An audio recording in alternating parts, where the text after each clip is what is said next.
me, I like totally forgot about it. Like there was a lot of huge. I never forgot about films where I like totally forgot that it was like, oh yeah, this is like all one fucking cut still. It could be because you're a moron, but I'm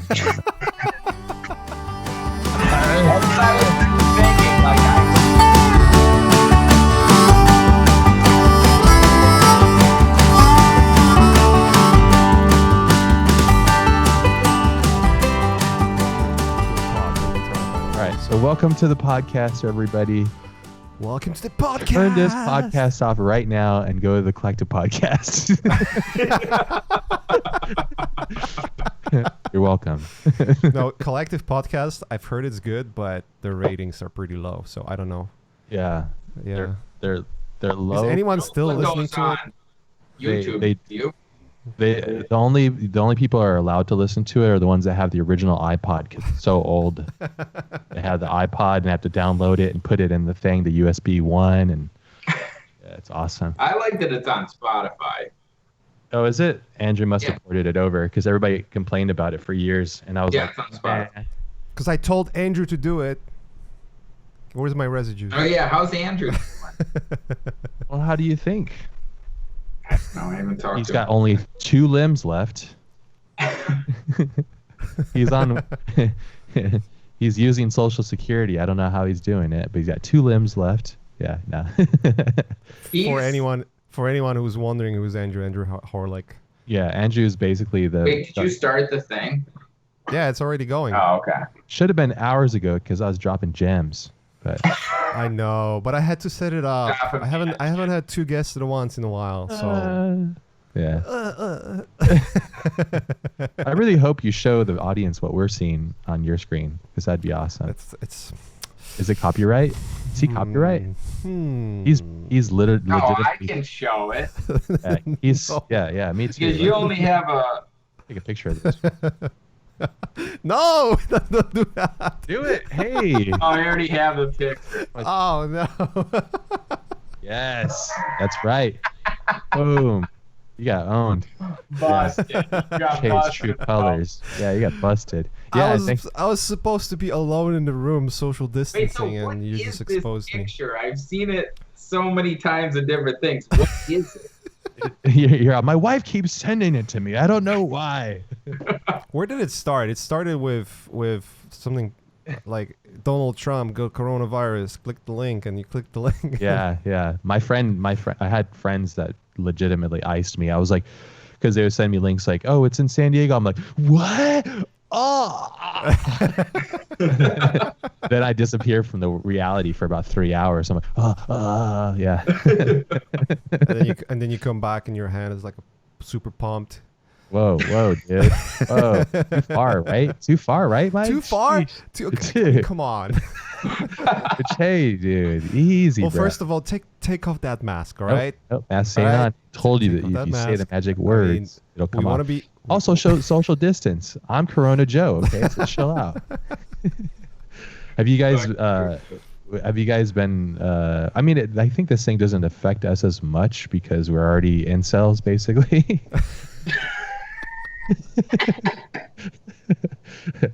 Well, incels, yeah, more or less. Let's be honest, okay? Because we're already incels. I like the product placement Mike's got. He's like, I'm not sponsored by NVIDIA at all. I just have an RTX in the window. Yeah, okay. That was pretty good. Dude, yeah, dad bod. Oh, dang. Oh, Mike just lost $150,000 right now. I like how he just throws money around. That's that Beeple money right there, dude. Cam. Yeah. Well, Beeple money. It's just the kind of money where you can throw your legs up on a podcast and be disrespectful. Okay, this guy's got a freaking whatever behind him. This kid won't show his face. Whoa. Oh, dude. Did you just cough, bro? Did you just cough? Who coughed? Me? You coughed. No, I didn't. I got my mask on. Jesus. Mike We're just all coughed now. And he did it casually like it was no big deal. Yeah, I saw that. So how is it, have you gone out to like stores or anything in San Diego there? It feels like a town where it would be, although you guys have a bunch of like friggin' anti-vaxxer goons around there, don't you? Yeah. I don't know. I don't pay attention or follow any of that stuff. But no, I mean, we try to shop every other week. So, and by we, I mean my wife. So she's like, you would hate it. You would be so pissed and you wouldn't get the right stuff. So, all right, that's fine. But we try to minimize it. My wife's parents are very frail. So we're just kind of being super cautious so that we don't get it and then pass it to them. Are they in the area there? Yeah, so basically my wife and I have been kind of helping them, so from afar. So, gotcha. Yeah, it's a really That's weird good. time. Yeah, it's a really weird time. But yeah, I feel bad because it's like, yeah, I mean, it was my birthday and then my daughter's birthday. Today, right now, actually, is my 10-year anniversary with my wife. And she's like, oh, so you scheduled podcast on our anniversary. That is awesome. I was like, ah, shit, I'm putting the mask on. See ya. Yeah, 10 years. So we were supposed to be in Utah. Priorities. Yeah. Yeah, I appreciate that. I appreciate it. Yeah, she That doesn't. matter a lot. I said it was your podcast. She's like, I fucking hate that guy. And she looked at me and she spit on the ground. I was like, that's violent. But she was, Yeah, No, she said to say hi. Yeah. that's good. Say hi as well. But yeah, I mean, it's weird because everything is affected. Sometimes I'll sit, if I let my mind think about like the ripple effect from this, I go like, oh shit, like, okay, enough of thinking about that. I got to get back to work because yeah, it's a really weird thing just to think about how many things are affected by it. Oh yeah, and so many things are affected. So like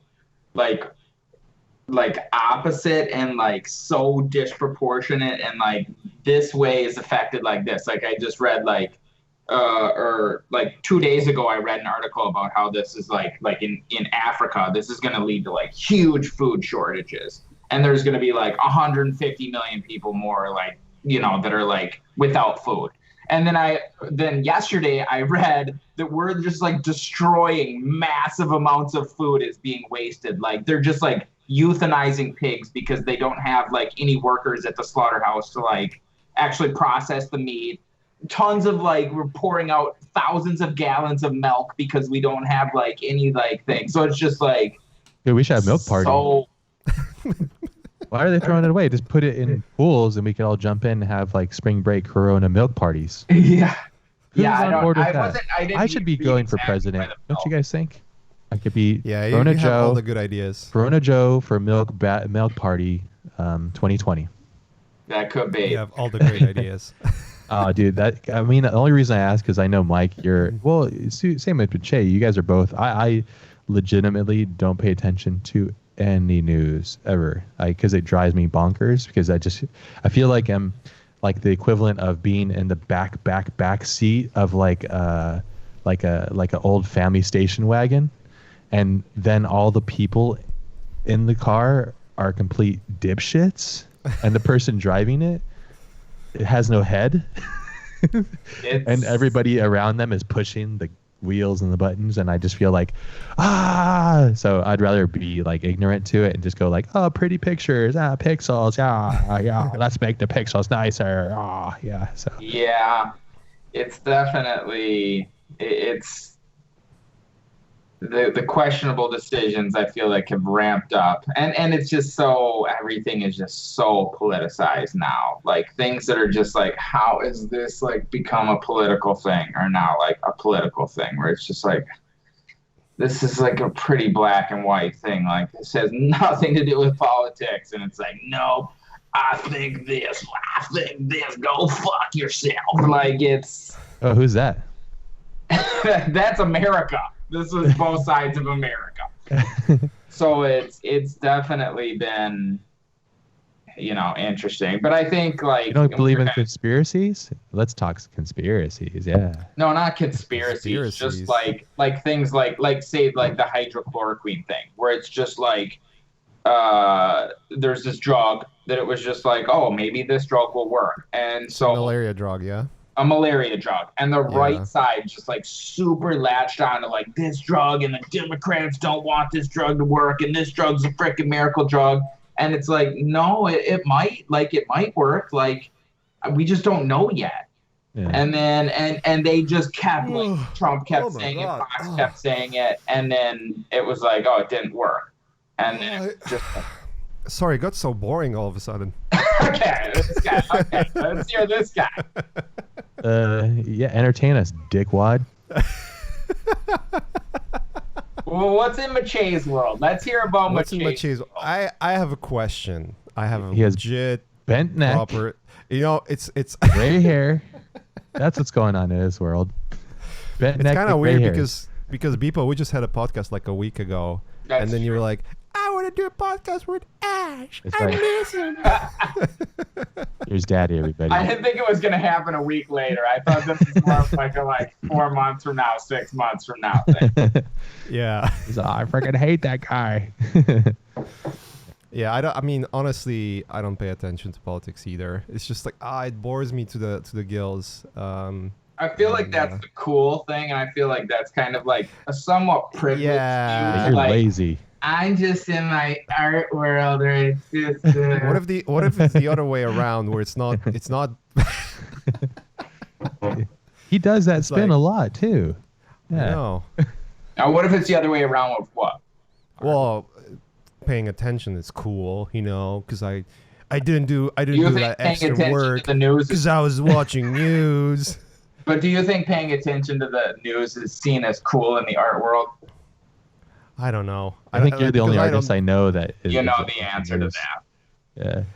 Yeah. Yeah, I don't pay attention to. I unsubscribe from everyone who talks about news or posts about Even this news. podcast. Unsubscribe. Yeah, I and just subscribe to the unsubscribe collective from my own podcast. podcast. You know what welcome. that drug was. You know it was an anti-malaria drug. I think I know. sometimes I pay people attention to follow the news CDC. more than they want to admit.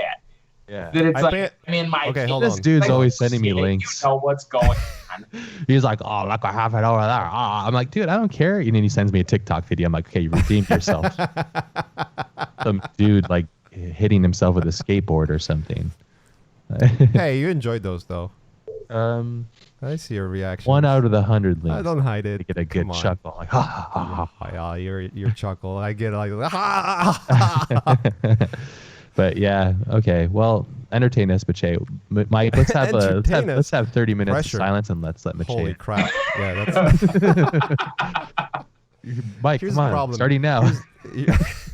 here's the problem. I get messages that I talk too much, so I'll let you guys talk. Okay.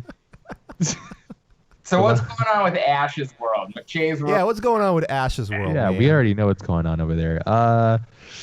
Working on Star Wars with Olaf and my team, my crew. What's the short film. release date? When do you expect? When trying to shoot for? Oddly, Corona extended the release date by 40 years, so we're gonna see it in about 40. Oh shit! I hear that. I hear that. So you had it all shot though? Yeah, thankfully we had already gone out and shot it, so that took care of because if we didn't get a chance to go shoot, it would have died until we were able to get back to it. So that was difficult. huge. Yeah. Where did you guys go shoot it? We shot in the Mojave Desert, about 4 hours north of where I'm at here. And we found this really rad. Olaf found it on Gigster. It's this really rad place that had a living quarters, but also had this huge amount of land. So we could shoot because we're gonna do a lot of scene replacements and background replacements and stuff. But yeah, it was it was so awesome. It was like That's sweet. Yeah, I've still never really been out to the desert. I went outside Vegas. That's probably the closest. Just 20 minutes outside Vegas. yeah. For a couple hours. That's pretty much it. I've never driven through the actual proper desert. Do you like it? Is it appealing? Yeah, I would love to go. I just haven't. It just kind of hasn't happened or whatever. I would love to see the desert or the salt flats or Mojave or anything like that. I would be super interested to see that. It's so cool because I love the desert even though I don't really like it, but I also got my gnarly truck. So I got it so I can go deep into the world and stuff. So but the desert is so cool because there's not a lot of trees, so you can basically see as far as you can see. There's nothing hindering your close view. Mm-hmm. So it's really otherworldly because how far you can see. So How far from where you are do you have to drive to go out into the desert? It's all pretty close because I live kind of in the high desert, so I can go down to like Borrego is pretty good desert, and then like up Mojave's, like so it's like 2 to 3 hours from like the edge of like the desert, and then you go even further into it. But yeah, it's really awesome. If you ever come out here, you should. I'll take you for a spin. Yeah. It's a lot of fun. I know, like 40 years from now. 40, yeah. So, like we're old, and yeah, we're gonna be old. Yeah, I don't even know when we're gonna be able to get back to normal. I'm so glad I got so much traveling done. I was like, that's great. At least I saw all these places and like did those things. So, because you were doing. I think soon. Hey, quiet down. People said they don't want to hear from you. All right, enough of it. So. Just joking. this Maciej's background is amazing. So, but yeah, so we shot, and that was awesome. And now we're in post mode. We're doing edits now. Editing is really hard. It's really difficult to try and find the rhythm between things, and wearing so many hats. How long do you think it'll be roughly? Like about 15 minutes now. Oh wow. Yeah, so it's like shit. It's very long, yeah. Because scenes need to have time to blend together and also subplots support the main plot and all that kind of stuff. So everything adds up. But as of now, I don't know if I've showed you anything, but as of now, the level that we've achieved with just getting to where we are, I'm very, very happy with it, and we're accomplishing the goals that we want. And we're making a new narrative inside the massive galaxy of Star Wars, the universe. So, and it all fits in nicely, which is really good too. So I always thought Star Wars is such a massive concept and idea. Although like the stories that were told by George are so like finite and particular to these characters and that family, but there's infinite other worlds and people and characters and adventures to be had. So yeah. That's what this is. I think the like framework like lends itself that you could have tons of stuff that have nothing to do with that. Like, What did you think of the Mandalorian? Like I think it is progressive in the sense that I love being able to see more Star Wars in the sense of like seeing it like that, but I also didn't like seeing it like that, if that makes sense. Like Star Wars for me is like you go to the theater and it's the best of the best that you can see visually, right? Like the ILM is just at the top.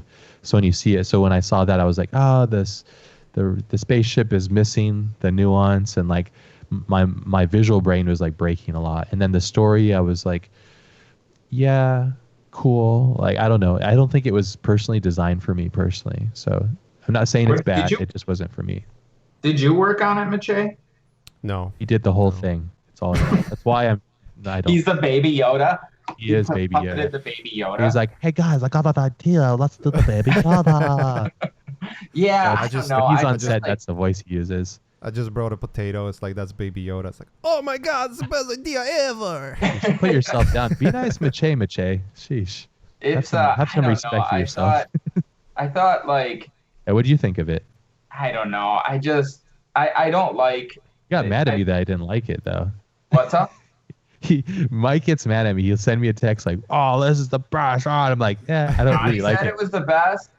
I can't remember. You said some stuff was the best, and I was like, I didn't really like you. You're like, "You're such a chode." Ah.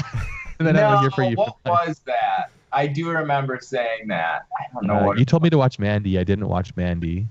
Let me watch that. No, it wasn't Mandy. It was something where I was like, you're like, it's okay. And I'm like, shut the fuck up. Maybe it was a Joker, maybe? I like the Joker. I really like Joker. I thought Joker was great. Yeah, Joker was great. I don't know what it was. I think it was Mandalorian, though. Wasn't it? It was not Mandalorian because I didn't like it that much. I mean, by the end of it, I didn't really like it at all. Like, It was like you could skip an episode, and it was like a video game. It was just like like it was. Well, it felt like a video game trailer. That's what it felt like. That's what I mean. And in all respect to video game trailers and that, it's just, I mean, I don't want to be rude, but because these things take a lot of effort and there's a lot of talent behind it. But if the story doesn't resonate, it's tough. I get what they're going at. They're like, let's tell the story of a warrior. Upping his ranks and also like acquiring new parts of himself by like having caring feelings for these things that he captures, like that's cool, but you got to go beyond that for me to care, you know? Well, for me, obviously there's no like good or bad. It's just like what I thought of it, which is just as valid as somebody comes on and I fucking loved it. It's like, okay, well, that's great. You loved it. I'm super glad you found something that you love. Like, there's nothing wrong with that. But for me, it was like, I don't know. It felt like a big build up to him, like taking off the mask. And then that I felt like they didn't know. Spoiler alert, he takes off the mask. I didn't watch that. And by the way, that was boom. That was one of the keywords. That was one of the keywords. I wanted you to I wanted to hear you shit on Mandalorian. Then that's when you get one gift. That's one of your gifts. I just felt like they could have like sold that a bit more. Like, I don't know. When you demask a guy, I remember I was watching Force Awakens, I think, and when Kylo took his mask off in the theater, I was like, no. Oh, you thought it was going to stay on? Even though Adam Driver is incredible and he's an amazing actor. At the what time, did you think of that movie? The Force Awakens? No, what was the last one? Yeah, the last, Rise of Skywalker. Personally, I think my favorite of all the new ones is that one, and also I like Rogue One the most, but that's my opinion though, because I like how Rogue One's great. I like how Rogue One is kind of, you can tell that it's made by a fan, but it's like high level. So, what's that? Oh, there's a picture. But I thought it was visually, the latest one was delicious. There's so many beautiful moments. Oh, there's some like super dark, like freaking freaky like shots with the like. Spoiler alert. What's up? Spoiler alert. But hey, if you haven't seen it yet, like, I mean. Yeah, well, it's kind of like, did you really want to see it that bad? Right. With the like emperor like on his like planet where it was just like super like dark and like his like evil like freaking planet, I thought was like just designed like super dope. Yeah, there's a lot of incredible scenes there. Same with Rogue One, like or that wave planet that was freaking cool. Sweet too. Yeah, like just so many like. But to counter that, you had the horses riding on the thing, and I was like, okay, well, that took it down a couple of notches.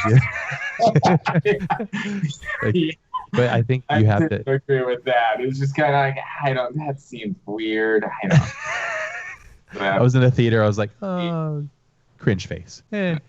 Cringe face. Yeah. It's just, I don't know. Yeah. I wish somebody would do a dark.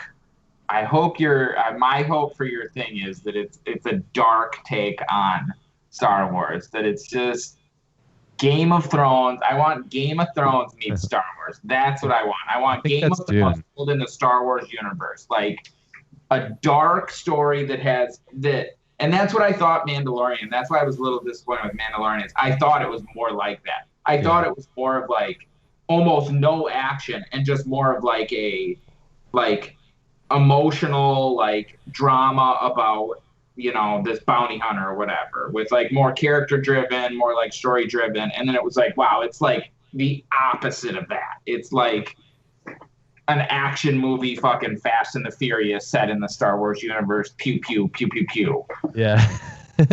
Yeah, I think with Solace, we are definitely staying in the realm of Star Wars, not going too far out of like being the dark version, because I felt like if we went to the dark version just because, it would almost be like a trope, So Star Wars has a formula. We found it really quickly when I was designing the ships and building things out. You go one step forward and then two steps back, and then you find that Star Wars is a very compact, small box because it's very stylized and there's rules to it. So even with the story too, when Olaf and I were creating the story of it, we would go this way a little too far and that way a little too far. We looked at a lot of like the movies that really inspired us. The stories were like No Country for Old Men, just one of my favorite films, and Sicario, another really good gem. And even when we were casting, we had our actors, as they're reading, we had them read from those scenes from those movies so we could see kind of the dynamics too. So I'd say it definitely, in my opinion, it's not the Mandalorian at all. It doesn't have the cutesy moments. So in that regards, I guess it does. But I mean, Maciej's working on it now. He just actually started working on it the other day. So, and he's seen from afar, he's tearing up. But he's seen He's part tearing of up. It's so beautiful. Wow, Yeah. No, don't. Well, we're trying. My personal goal as the director of this is visually to match Rogue One, because Rogue One to me is one of the most beautiful. Is Empire Strikes Back and Rogue One. Those are my favorites. But Rogue One's more contemporary because they're using modern tools and technology. So, but Rogue One's got some incredibly beautiful shots and stuff. So, we're gonna start teasing things soon. We have a couple really awesome droids, and we're gonna share the 2 bounty hunters who are the leads in the story, and then their ship, and then we have a bunch of other worlds that we're gonna kind of show as well too. So, yeah. So it's really difficult because as these projects, this is a complete side time job basically, but it's always on me basically, and it's just such a mountain of work, and it's all passion based. So like, hey, what the hell? My future's too bright. Get those glasses on. Everyone's wearing glasses. I need to fucking adjust, I take a picture of this. Yeah. That's interesting. Yeah, it's definitely. How many people do you have like working on it, like total? So right now, I think we have a team of about 23 or so. When we were out on the shoot, we had 10 people, which was like, we had the perfect amount of people to get the work done. How many people are in it? There's going to be 3 people. Yeah. 3 people are in it. Yeah, but I can't talk about the third one. That's yeah. I'm excited about it, but no, it's been I've learned so much personally about just filmmaking. After we got done with the shoot and everything, and I've got back to editing and cutting, I have such a respect for even the worst of films because it's a legitimate work. It's so challenging. Everything is against you, so if you can step forward and everything kind of goes together. But right now we're at this pace in the stage in the film where we're editing, but we're also doing some vis effects stuff, and every piece supports the other one, and it's just like, at the end of when you're working on a piece and like it's just getting better and sharper and sharper and sharper, and you're like, it's like building up. But it's cool because everybody's offering different things. Our sound designer's coming up with really cool sounds, and our score, Freddie's doing epic score, and like all these things are kind of building. So the experience, it's definitely, you won't mistake it for not feeling like Star Wars. If Lucas Films and Disney attack me legally, then I'll just remove the logo, and then we'll just have the Reign of Solace. So Why would they do? They're not gonna do it. You never know, and I don't blame them too. Like, people have asked a lot, like, hey, have you gotten rights? And okay, Olaf actually wrote to Lucasfilm and asked for permission to do this, but they never got back to us. So at least we have like record that we've approached them and never heard back. So People do all kinds of fan stuff. Like, there's tons of like. we're not making any money off of it either. So yeah. So I don't think. I think it would, especially because if they didn't like it and they took action against you, immediately you just go to the fucking Verge, and that would actually blow up to be a big story. So it's like they're not gonna do that. That's They're what I was just gonna thinking be like, too. okay, whatever. Yeah, and I was thinking that would actually add to the fuel. I don't know why would they. Yeah, of course, that would be the best thing if they came after you and like were pissed at you. That would literally be the absolute best thing that could happen to the film. So Disney, if you're hearing this, come after me when we release it. Like, I don't think that's gonna happen.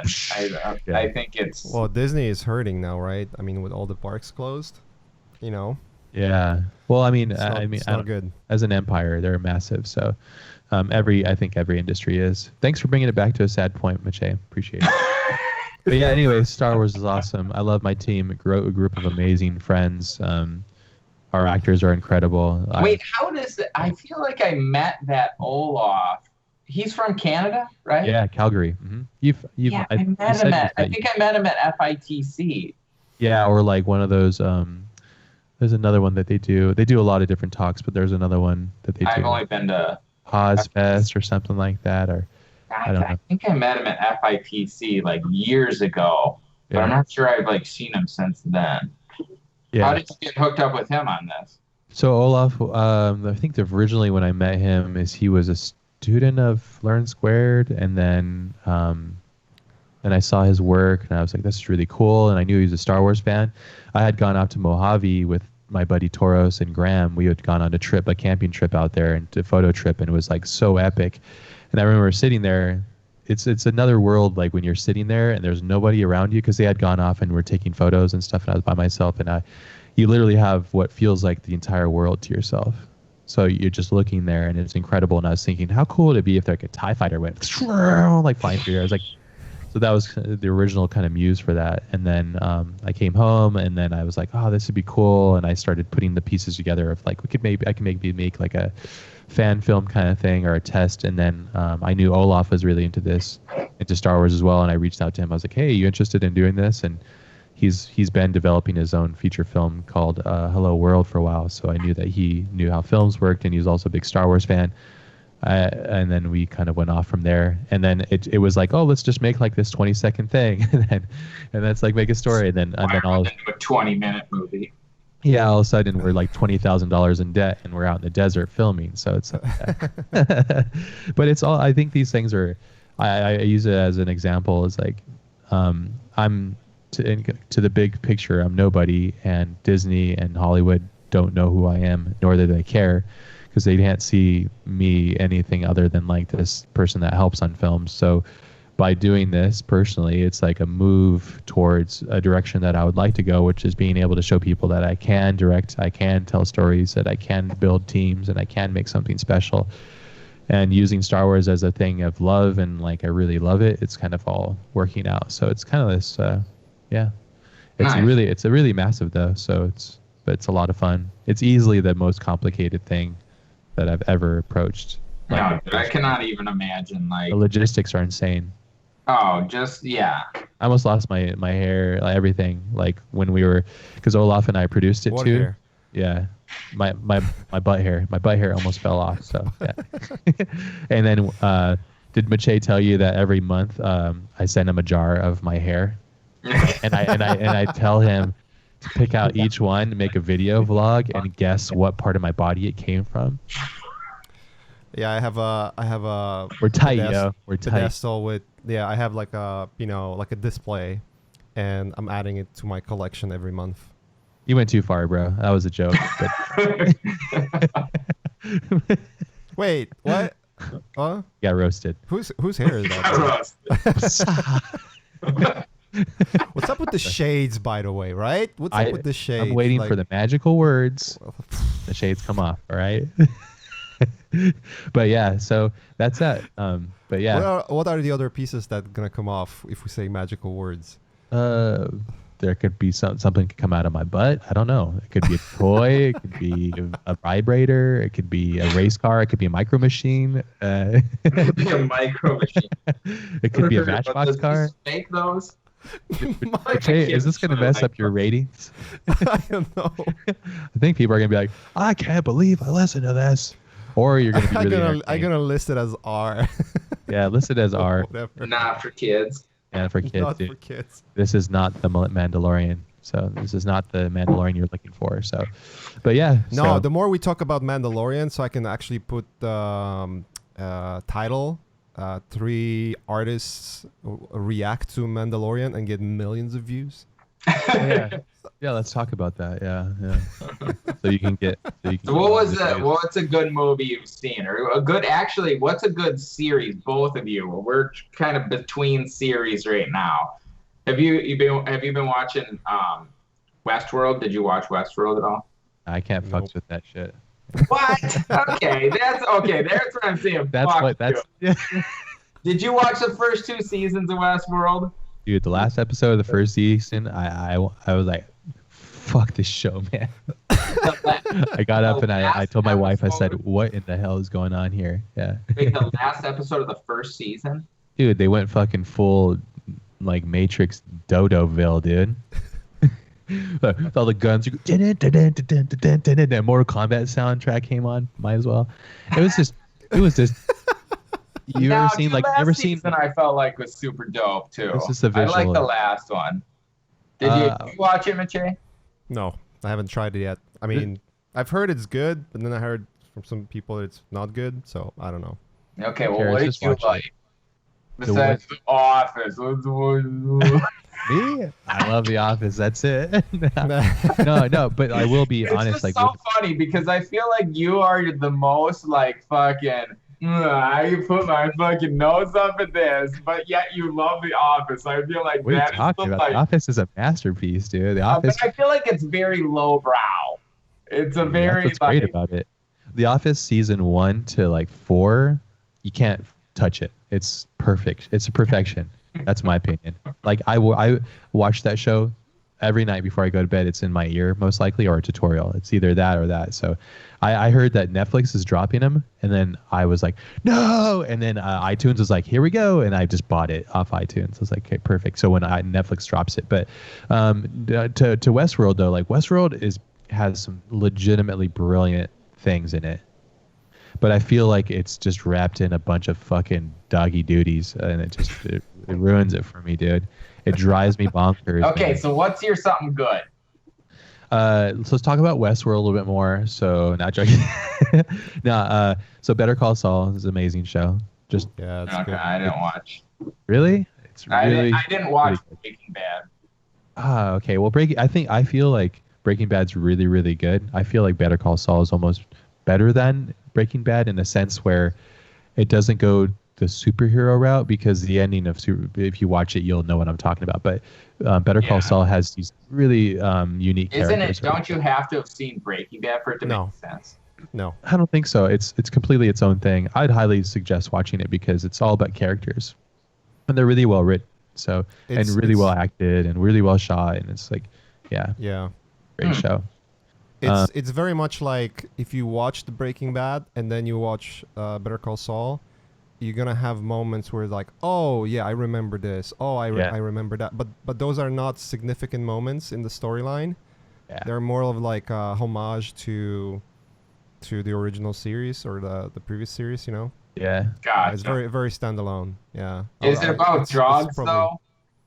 It's probably No. one of the best Legal written shows stuff. I've seen. We only watched like one show, so yeah. About drugs? Shush. Is it about drugs? No, it's not about drugs. No, not really. It's about if I were to summarize it, in lawyer. my opinion, well, yeah, it's about like the loopholes in the potential legal system, and then also it's just like fantastical, basically. So you just have to watch it. I personally think it's really good. And my wife and I just finished the season finale last night. It was really good. Like so. Yeah. There's that. It's We're not flashy. It's nice. It's just like it's this nice, steady, pleasant pace. And as a family, we watch McMillions. We're watching that right now. Have you watched that documentary? Yeah. Dude, Watch that. gnarly, dude. We're on like episode 4, so that's really good.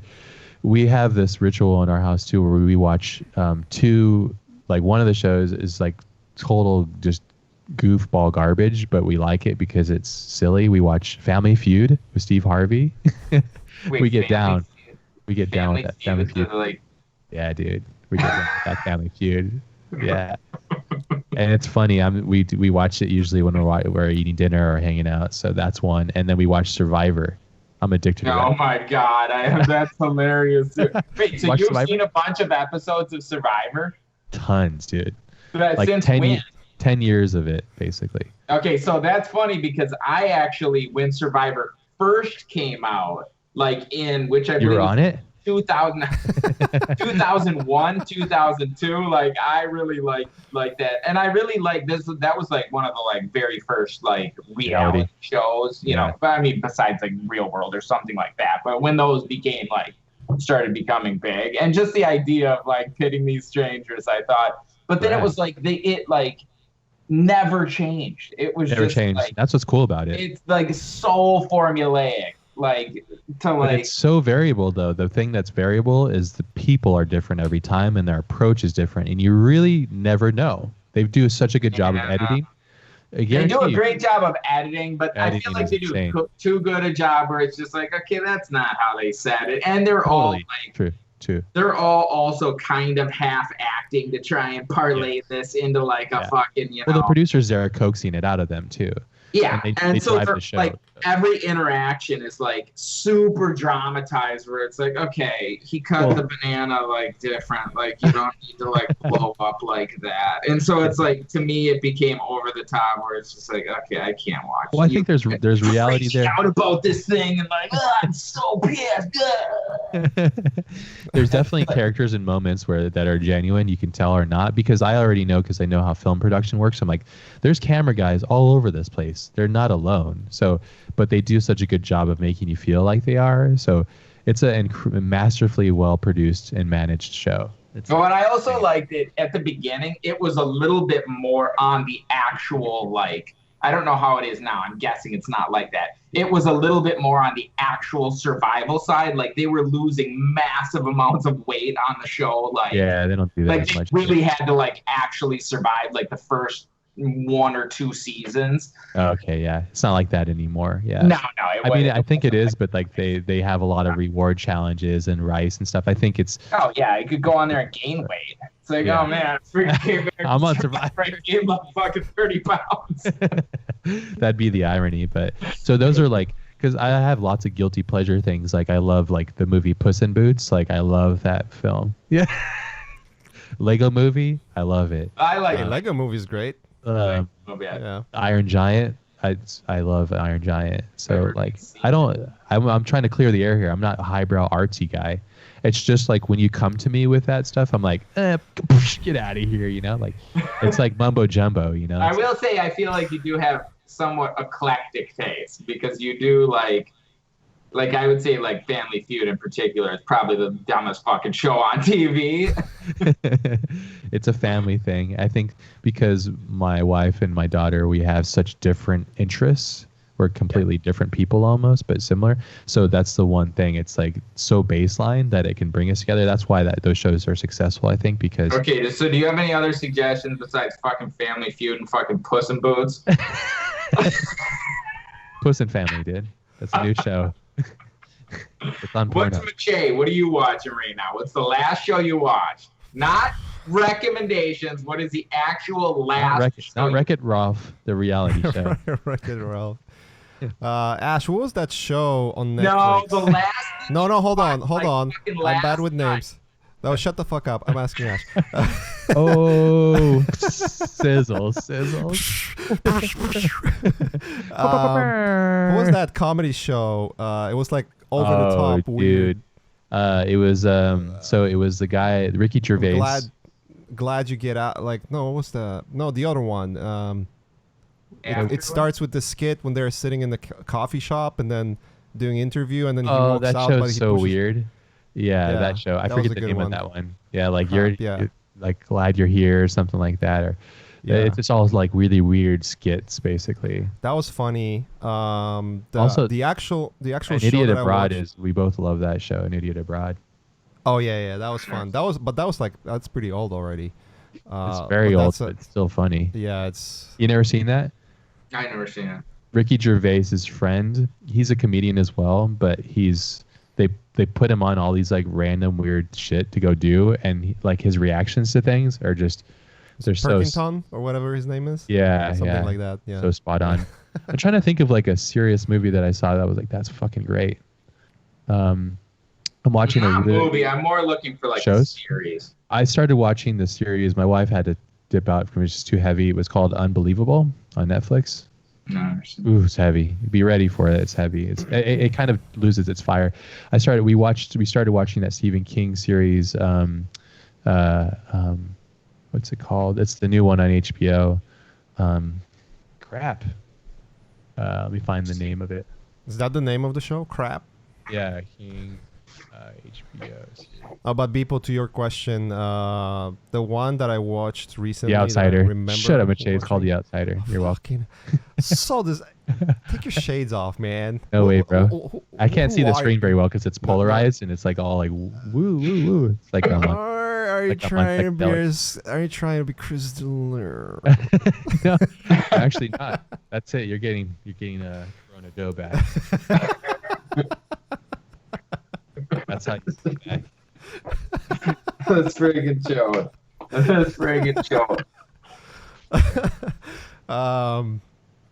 The Drive to Survive. That's a good show. Drive to Survive. Yeah, it's about Formula One. It's a series.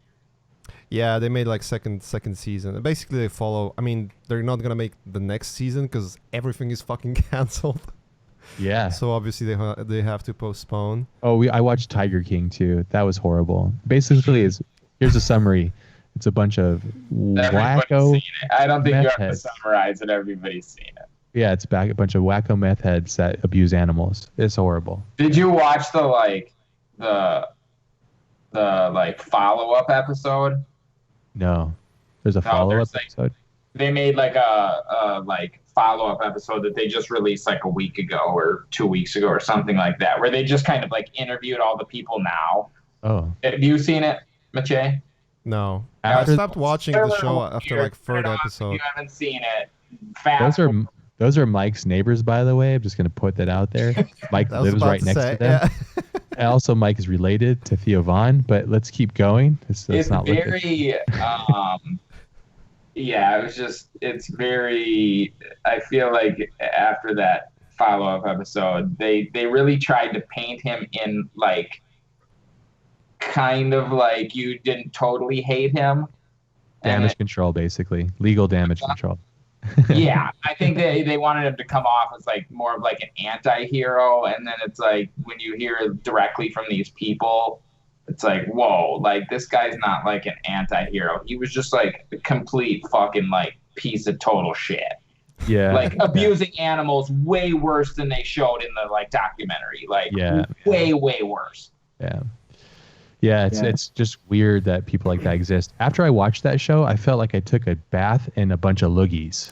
I was like, get me out of here, dude. I looked at my wife and I was like, this is fucking gross, man. This is fucking gross. Yeah, it's definitely. I never gonna. And then I went on eBay and I bought a tiger. So I was like, it's in the that is the like most messed up thing though, that all those tigers are like here in the United States, like way more than in the wild. Like what the fuck?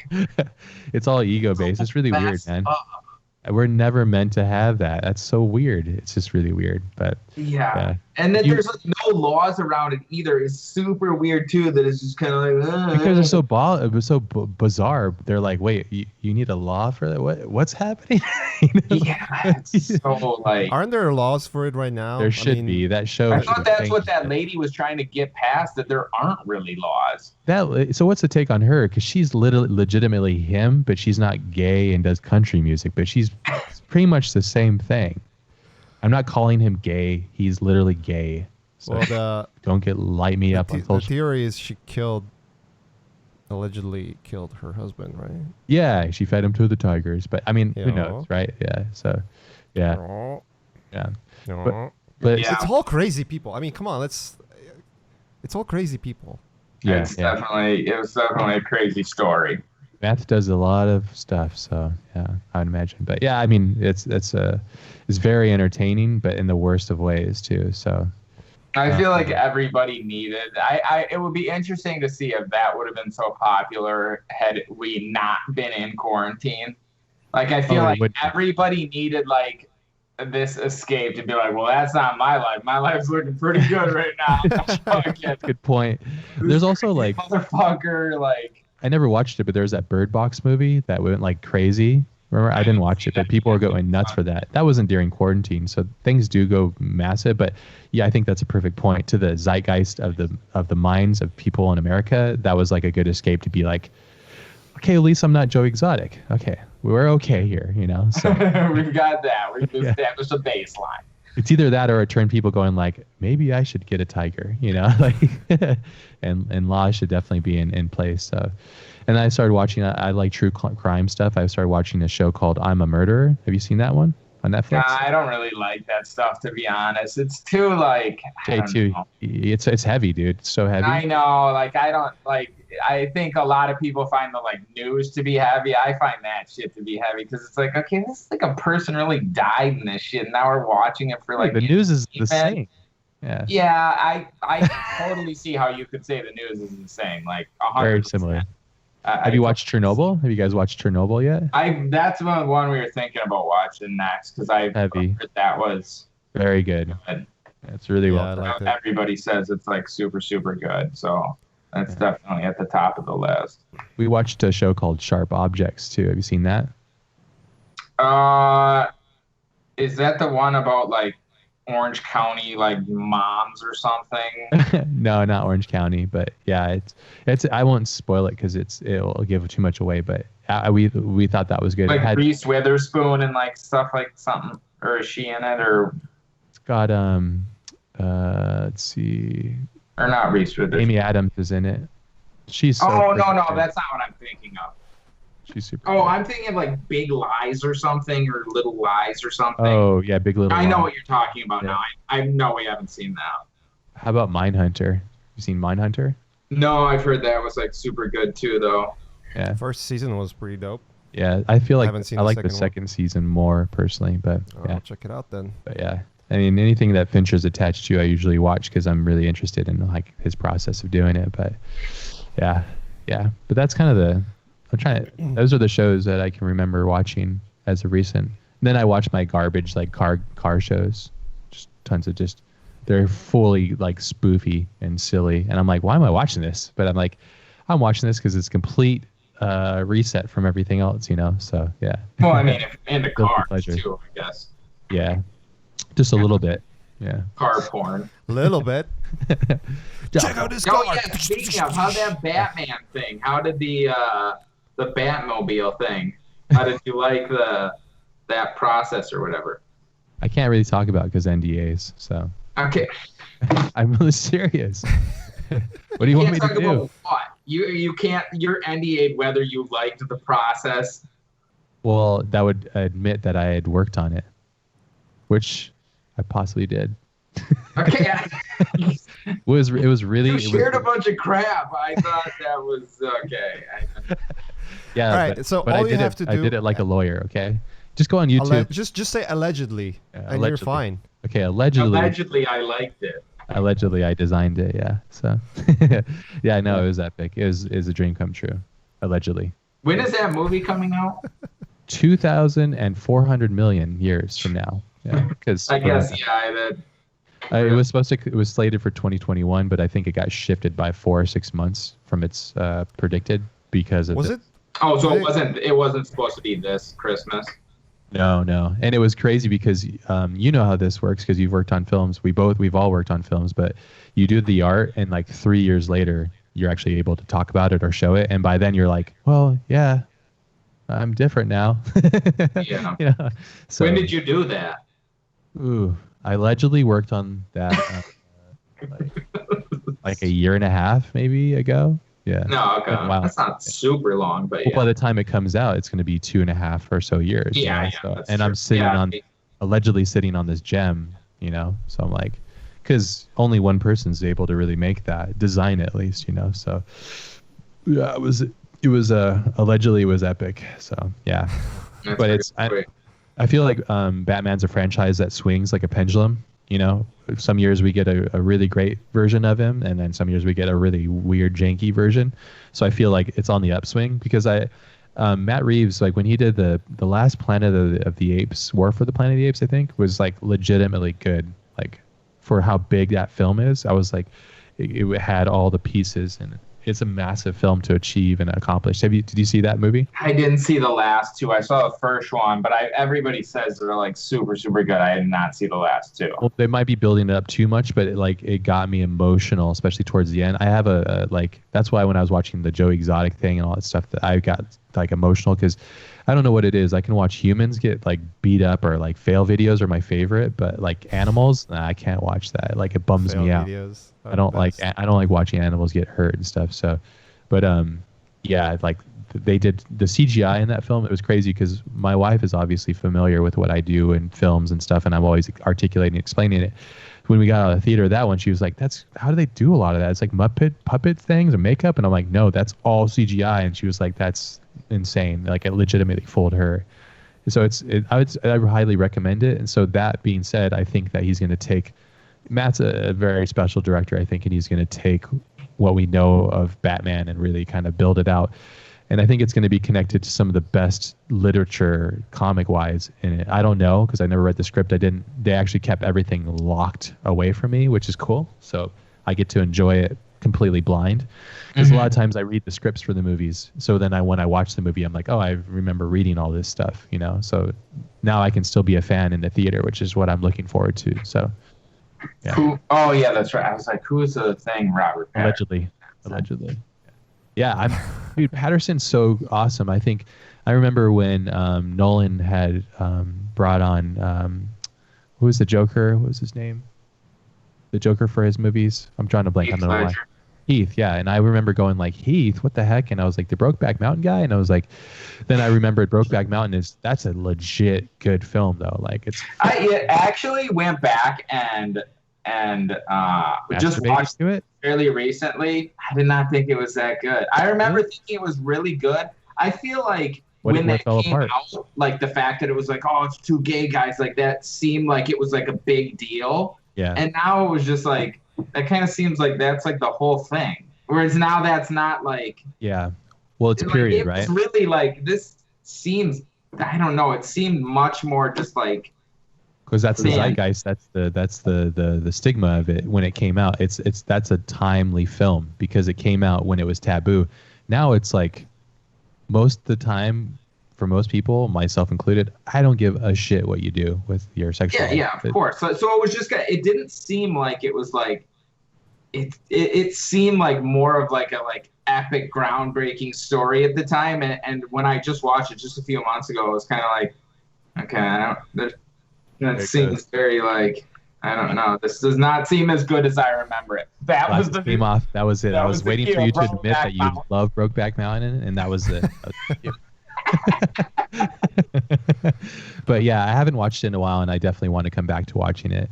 I'm such a fan of like films from that era or just older films because I feel like they had such a different part in our culture, and I just love them so much. So I like going back. Like one of my favorite movies is like American Beauty. I just saw that again too. Like I've seen like that movie holds up. Long flights, like movies, and it's very interesting watching them. Like 20 years later, it's like I watched this as like a teenager, and what was that, 2000 or 2001, 1999 something. Actually, I think it was like 1999. It was like late 90s, 80, 98 maybe. I don't know, somewhere around there. But it's like, okay, watching it like 20 years later, having kids now, and like being like, okay, it's like I could kind of like relate more to like before it was like I could relate to the like teenager in the thing, and now it's like, okay, now I'm like fucking pushing 40, like I can relate more to the like jacking off in the shower, you're buying a Corvette, you're smoking doobies in the garage. That's the real extreme power of these things is that we have. I love films for that reason. I remember like the first time even music's like that too. Like I'll listen to Radiohead for the first time, like, what the hell is this guy's voice? This is weird. And then it grows on you and then it becomes your favorite thing. I like to have polar experiences with things. I like to go like, I really hate that because I know that eventually I could potentially love it. And I like the way that evolves inside you. So like, I like that films do that for me too. And you can see it from different vantage points. And that movie is actually a perfect example of that. What you just said just now is like watching it in different series. Because as a kid, I remember watching that movie. It was the first movie I had seen in the theater where I watched it and I went right back and I watched it again. And I went back and I watched it again 3 times. 3 times? What? And I was like, day? I was a kid, dude. I was like, I think I was like in 8th grade or something. There was something about. First off, isn't it rated R? How the fuck do you even get into that? I snuck into it. Yeah, I had a friend. This is when I lived in Maui. They had one movie theater where I lived, and I snuck in, and they played it, and I was like, cool, and I loved it. I want to watch it again. I just sat there. I watched it again, and I sat there and I watched it again. I've never heard Thomas Newman's music before, and I'm a huge fan of like classical music. So when I heard his score, I was like, this is probably the best sounding score I've heard in my life. It was because the way that they edit to the score, it's masterful. Thomas Newman is a legitimate master of his craft. And then Kevin Spacey is obviously a fucking powerhouse. And that film is so well art directed. It's almost like you're watching a diorama of people's lives, and the cinematography and the way it's laid out is like so masterful. So yeah, did you guys watch 1917? You guys see that? Yeah. Yeah, what did you guys think of that? I thought it was really awesome. Yeah. It was so good, but it was almost forgetful, if that makes sense. No, I don't want to say anything bad about it, but it was almost like I watched and I was like, awesome, and I was like, okay, well, I don't know if I'll watch that again. You know what I mean? I almost never watch movies again, to be honest. Like, and not like it'll be like years before I like watch it again. Like 5 years minimum before I like watch a movie again. Even that, like, I've probably seen like 2% of the movies I've ever seen again. Right. What are the movies you would repeatedly watch? Right. I just want to talk about 1917 really quick, if you don't mind, though. Yeah, go ahead. The thing I mean, I'm a huge fan of Roger Deakins' work. Obviously, he's such a national treasure, basically, and his work is so outstanding. But I felt like it almost became a trope to have the moving camera, that it felt like a video game, if that makes sense. I'm such a fan of cuts. Like, I love cuts. It's like the director saying, "Hey, look over here. Hey, look over there." They were doing that too at times. They were, but I mean, I'm not trying to take away from it, but there was legitimate scenes where I was thinking to myself, I know they must have known that this could have been better if they were to cut the mechanism to just have it follow, which is cool, but it's almost like the 4K LED LHD TV or something. It's like, it's not necessary. It's not, dude. You know, like, films oftentimes look better on a lower resolution screen, and so it's like it's a kind of a trope, basically. And I didn't feel like there was too many. Liked the film, I felt like, honestly, like halfway through it, it was like, to me, I forgot about it. Like, there was a lot of huge. I never forgot about it. Like, totally forgot that. I was like, this is like all one cut still. It could be because you're a moron. I was thinking, like, I feel like I probably fell asleep. Forget one cut. No, I feel like there was certain times where it was like you would sort of like notice it a bit more, but I felt like it was just such a great way to, like, you really felt like you were, like, to your point of like it feeling like a video game. You really felt like you were that fucking kid. It's like, oh fuck, how the fuck am I gonna get all the way to this other thing? Like, everything just felt super dangerous, and like, yeah, that's true. Walking through something, and you're just like, oh god, it was just like the most. To me, it was just like so tense. Like, it was just like freaking white knuckle the whole time. Like, just like, oh god, any second. Especially if the character dies, it's like, I don't know. Hey. Yeah, that was a good scene. I mean, every scene was great. I want to make sure that I'm prefacing this by, I think it's a brilliant film. It's a masterwork, and it's amazing. It's to be studied, but at the same time, I think it's to be questioned, you know? So, and I think, I definitely fell into it as well. Now I have a question for you, Mike. Why are you on this podcast? Why aren't you on Joe Rogan's podcast? What's the deal with that? Do you talk with Joe at all? I messaged him on IG? On Instagram, but I feel like I need to be a lot more popular, so I have to put in my time with you fucking lose. That would make my fucking year. It's you and Joe, bro. It just getting lit and just talking about silly shit. Yeah, that would be. I really hope that you guys, because when he was showing your work, I was like, I really hope you can get on his podcast. That'd be so fucking rad. The funny thing is, to be quite honest, I actually almost never watch his podcast. Well, it's a part-time job, basically. Yeah. He's got a lot of stuff.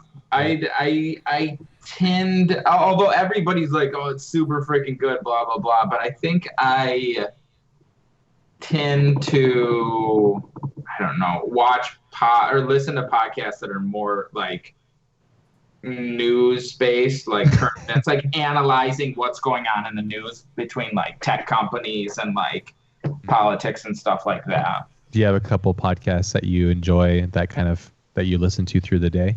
Yeah, I listen to podcasts a lot now. Like, I listen to there's one called Pivot, and there's this it's about like tech, and it's with this Professor Scott Galloway and Kara Swisher.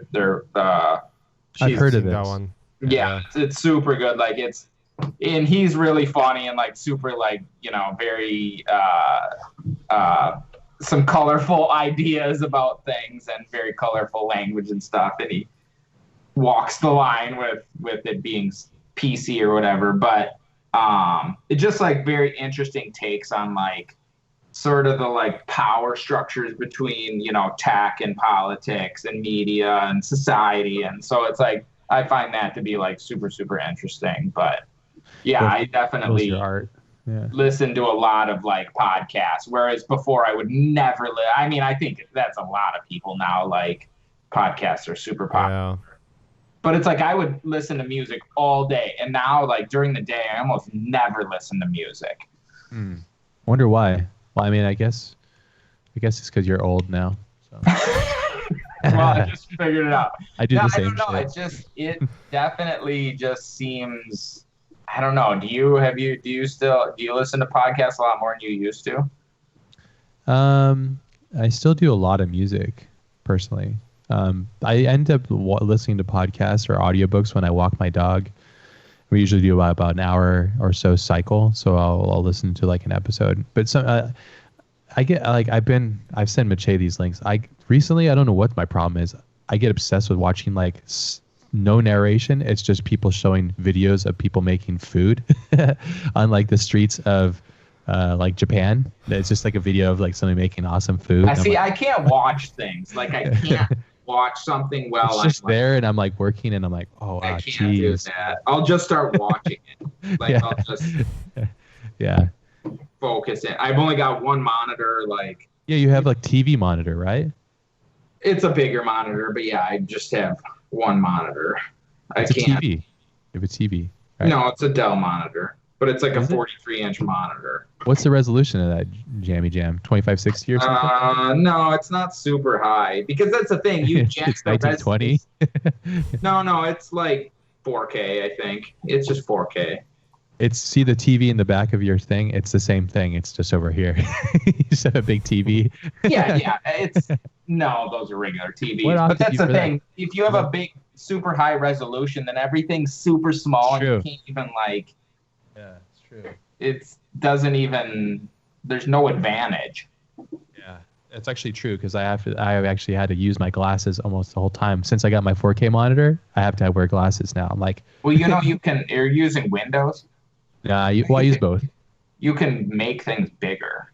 That's what she said. But then I'm like, then I'll have enough room. It's just, But I have a 40K screen, and then I have my Wacom here. But I mean, I wish I didn't have to draw, but the Wacom takes up so much room. So.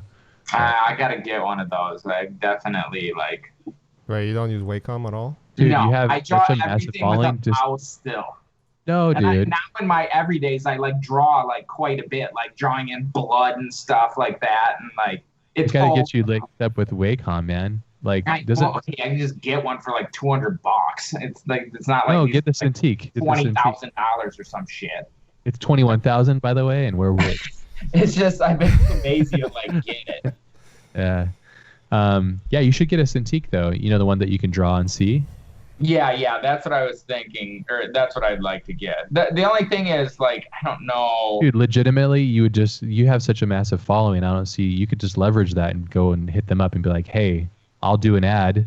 Boom. Give me fucking a life supply of your yummies, you know? Yeah, just reach out and say, like, hey, here's my clout. Give me shit.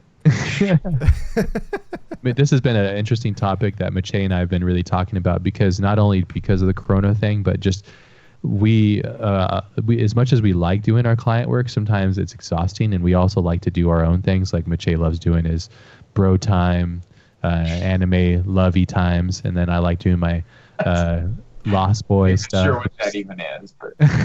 Bro time. Lovey. Oh, show time. No, bro time. But like, so we like to do our own things, kind of the equivalent, because I'm more curious, Celeste. I'm sure you guys probably talked about this, but your ratio with like doing your everydays in comparison to doing your like client work, because you're such an empire now because of what you've done and built this like kind of thing around it. I guess you probably don't want to leverage it, but I don't know. I'm curious as to how you've kind of Yeah, milk that shit. I think I mean, that's the thing. Like, you've never seen almost any of the like paid work that I've done. So it is leveraged. Like, all of the like client work that I've got is from that work. Gotcha. So, I mean, it's like directly, sort of like marketing or whatever. Yeah. I mean, it's not. It's your brand, though. I'm not thinking of it like that, but it's sort of like it is what it brings in, work. Yeah. What is the ratio you have in terms of like how much clients reach out to you through social media platforms versus website? Like, and has it shifted since I mean, Instagram? How many Instagram followers you have now? Like 1.5 million, some crazy numbers like that. I'm about to unfollow you. This is unfair, man. Yeah. Unfollow people right now. The people who, I think, unless somebody sends you an email, it's almost never like that serious. Like, if you're like I'm not gonna like actually take the time to like go to your website and send an email. I'm just gonna like DM you. That's usual. Do you read DMs at all? I do read all of them. We'll send them, everybody. All of them. Well, that's an interesting thing because I was talking about this with Bradley G-Monk, and we were talking about especially because now on Instagram there's an email button right on people's like profile page, where it's just kind of like it's literally right there. Like, if you're just like, bro, I want this, it's like, okay, that's not somebody who's like, that's not like, that's not like a legitimate thing with like a real budget that's like realistic for like people who've been in the industry for a second and have done some things.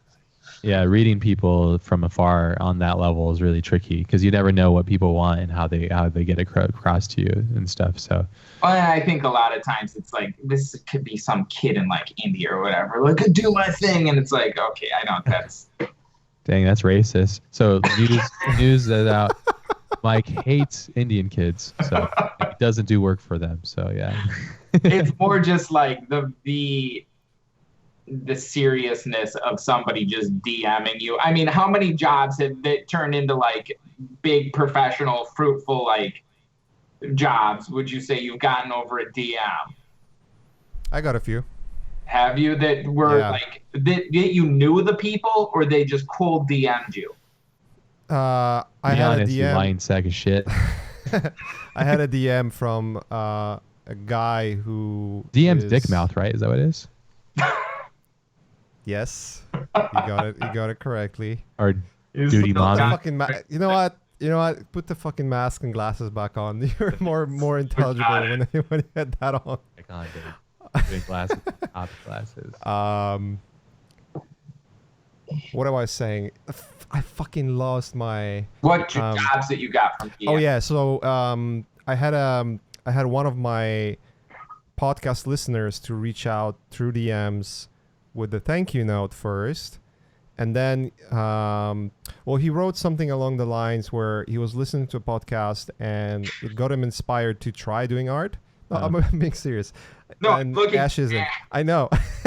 And West Side bitches, West Side. And he said like, thanks, not because of the podcast, but partially because of being inspired by the podcast, he actually completely shifted his career into becoming an artist and doing art and working for this guy in Beverly Hills. And he asked me like, hey, would you be interested in working with that person? He's the founder of Quest Nutrition.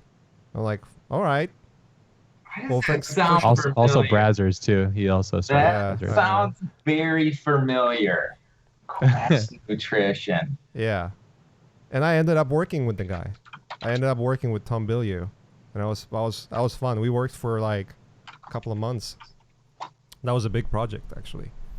Wait, what's the guy's name? Tom Bilyeu. Yeah, somebody did reach out to me a long time ago from Quest. I'm one of the. Yeah, he owns Impact Theory right now. So like one of the projects that they've done, and that's the one I was helping out with, was Steve Aoki's Neon plug. Future. This is a shameless plug. I know. Wait, what is the thing? Apex Theory? Steve Aoki's It's called Neon Future. Brazzers. Google it. Brazzers. Yeah. Well, that was a serious job. So I'm So that was like concert visuals, or what? You did concert visuals? No, it was like Music video. Steve was working on his comic book, and it was like photo the world retouching of his development. family. That's what it was. Be honest. He's all, I'm rich and you're poor. You're an artist. I ended up doing my like, dirty some work. posters and consulting and that kind of stuff. It was fun. It was a couple of months of work. So like one of the bigger projects that I got from Instagram. I got a few where someone reached out just to gauge interest, and once I said like, sure, sounds interesting, they would ask for email. Gotcha. I had that as well. But I agree, like if someone just like, hey, can you just like do this for me, and usually it just stops there. Yeah. Like email is, maybe I sound like an old person, but email is still sort of like more formal way of conducting business, although it's kind of changing. A lot of things are done through social media these days too. So because they're ecosystems too. Yeah, it's everyone has a phone. It's so much easier just to reach out to your phone, but then again, you have email on the phone as well. So I guess it's just a matter of what's the easiest thing to do for people. Like they find the sort of the least resistant route to achieve what they want to achieve. And I mean, it's client, so if client kind of operates that way. And I think it's tough because I think most of the jobs is like, I would rather work on something where you actually put some like time and thought into this. Yeah, that's just that's like you too. glance and we're just like, oh, I should do this, and then you forgot about it and never contacted me back. It's like, well, did you really want to work with me that bad if like all you put was like 2 seconds into this? It's like give it a benefit of a doubt because like you work with many people too, and some of them are super organized and some of them are sweet and awesome, right? But completely unorganized and really hard to deal with in terms of like getting meetings or getting anything sort of like set in stone. It's not a good sign. And that's maybe the difference is I would rather work with somebody on the most boring ass project, but they're organized and the project isn't a fucking shit show. Than like the coolest fucking Star Wars 15 and I'm the fucking blah, blah, blah, whatever. Like but the person's a fucking asshole and the job's like a fucking nightmare and they want it done in 2 seconds and blah. I had projects where it was difficult to get it set up, but once it was set up, it was awesome to work on, and I had no issues because it's a person that tries to get things together, and then assistant or producer steps in and actually takes the reign and organize that shit, so it's actually well done instead. If somebody, it doesn't need to be the whoever, it's just somebody needs to like take I agree hold with you. of it, it's like there has to be sort of like, I don't know, usually it's not that big a deal because there's a contract and it's kind of like, okay, well, here's what we specified in the contract, like this is what it is, like I'm not doing that, that's not in the contract. And especially if you have, X amount of the money up front, then it's sort of like, okay, well, I've already got half the money. And usually it's enough where it's sort of like, okay, if this goes away, I've already got enough, that never happens. But I'm just saying, like, I'm pretty good at, like, I feel like I'm pretty good at being like, okay, this is going to be a shit show. I've heard enough little things that you're saying here where it's like, what are the things? I know there's keys to them because you're like, oh shit, he just said the same thing the other person said and that was a nightmare. There's always like a couple tells, there's little tells where it's like, you guys don't seem like you're fully aligned on this, or it's kind of shifting and it's kind of a little wishy-washy, the direction or the deliverables or the deadline or and it's like working with an agency. You do work with agencies? Almost never. Yeah, because that's good, because what happens is they're literally the middleman between you and the I shouldn't say that. I have a little bit more lately the last couple years. Has it gone smoothly? Because it goes 2 ways. It goes really nice and smooth, or it goes totally the worst way. Well, I mean, how do you mean with an agency? Most of the stuff that I work with agencies has been like influencer stuff where it's sort of like, okay, Samsung wants blah, blah, blah. Like, we're facilitating this thing for Samsung or whatever. And usually it's totally fine. Like, it's super cut and dry. Like, that's good. No bullshit whatsoever. I'm actually rarely doing things where we're going like a bunch of rounds of like revision like that. Almost never. Like that's usually almost not the case. That's awesome. Yeah, because that's usually with like agencies, it tends to be like, give us 100 options and then we want 1,000 revisions. And because I'm lucky, my wife actually gets all the emails that come in, so she filters them, and then whatever makes the most sense, or if like people have actually took the time to like write properly and be eloquent about their requests, then it comes to me, and then I go, that could work, or I don't know if that would work, and then we kind of whittle it down basically. So that's kind of the way that we work. But with agencies, you can sometimes be such a nightmare, but it's all about the people that you're working with too. So yeah, and that's the thing. Yeah, if you're working with people like who feel like it feels like they're coworkers of yours and that they're on your team, like working with you, then it makes all the difference. Even if there is a bunch of revisions, it's kind of like, okay, this guy wants to change this, like blah, blah, blah. It's like, you know, how you ask for something or like how you are about sort of like understanding, I don't know, just I think it's there's so many things with like, if you have the right terms at the beginning of it, it's like, okay, there's almost no way this could turn into a shit show because we've done the legwork up front to like understand on both sides super, super clearly what we're doing, when we're going to be done. And how much I'm getting. How much I'm getting, when I'm getting the money, like all those things like money. Are very clearly like spelled out. I think the thing that's probably different for me than like you guys in particular is, I mean, like what percentage of your like time is spent like working on like movies or like concept art?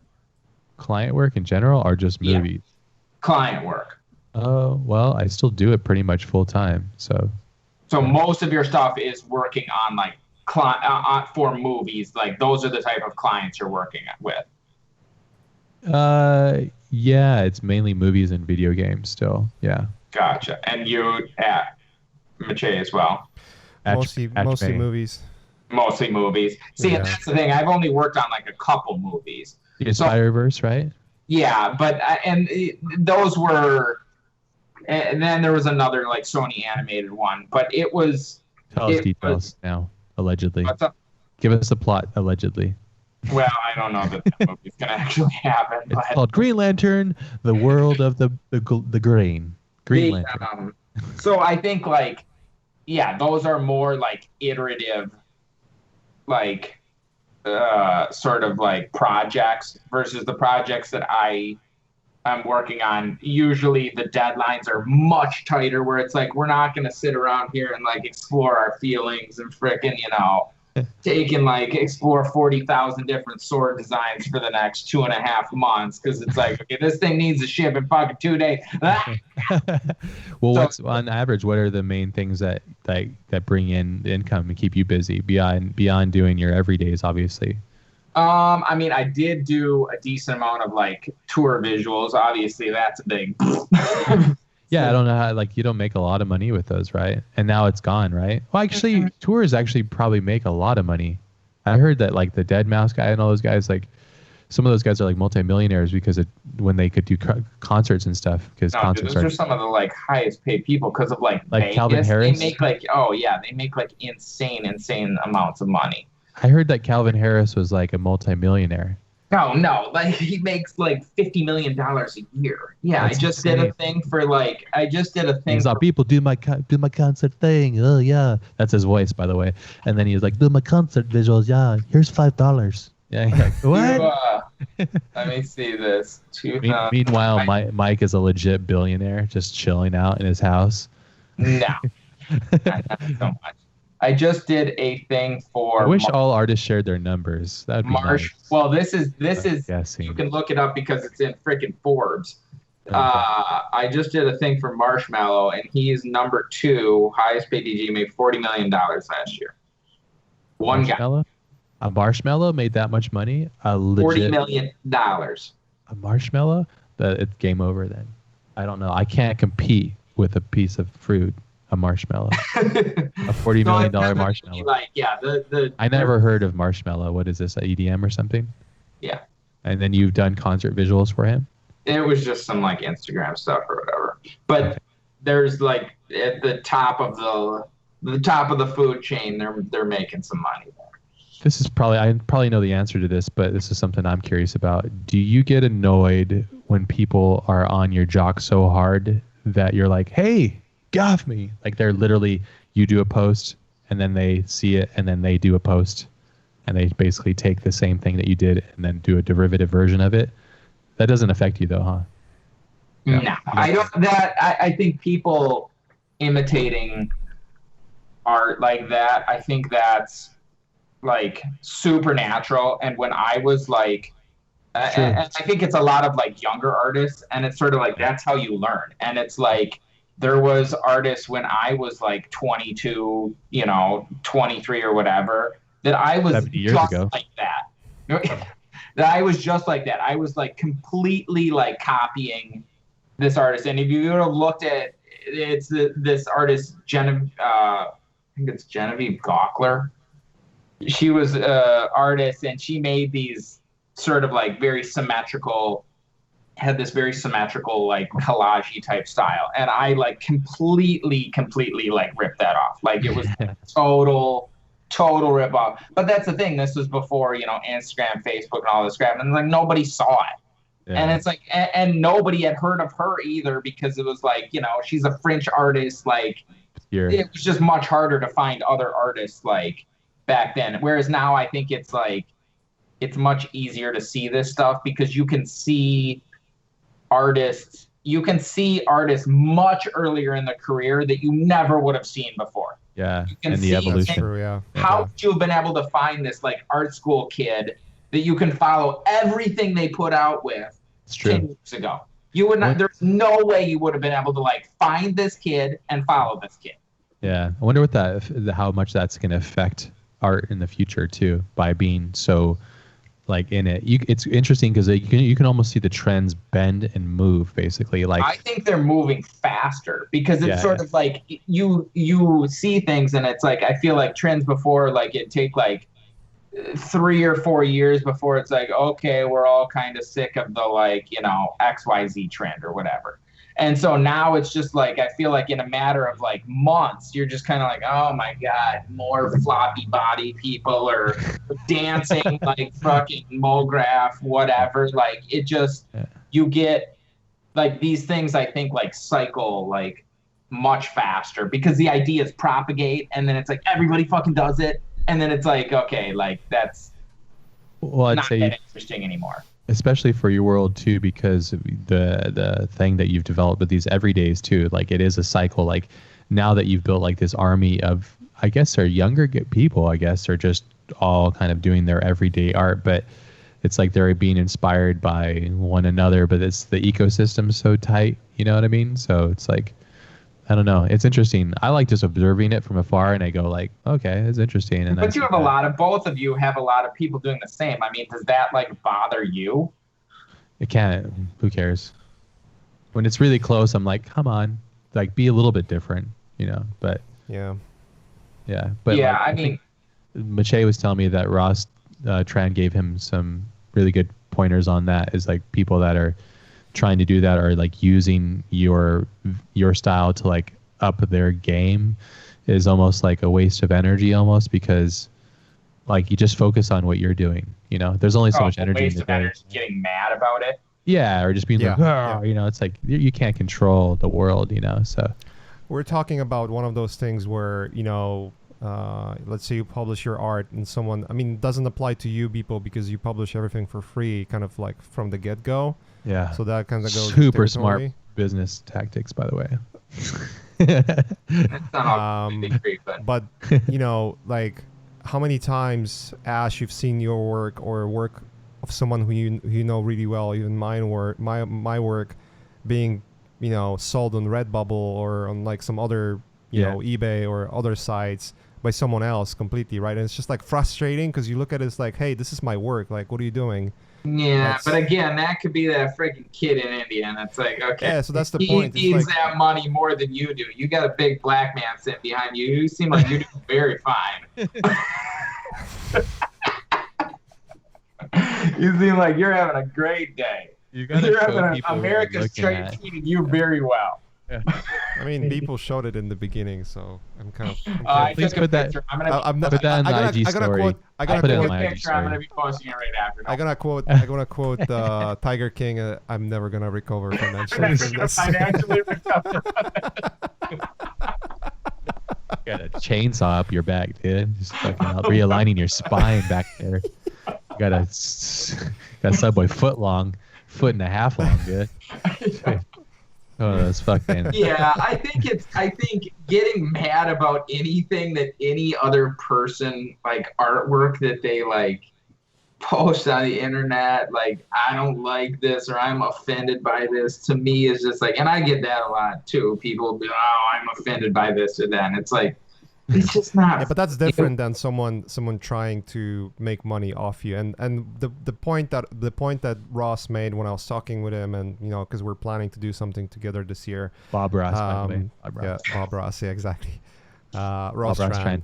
No, Bob Ross. Bob Ross Tran. Bob Ross Tran was, you know, it's one thing if like a large company does it to you, then like just sue the heck out of them, because that's just free money. And that's just not good for the community altogether.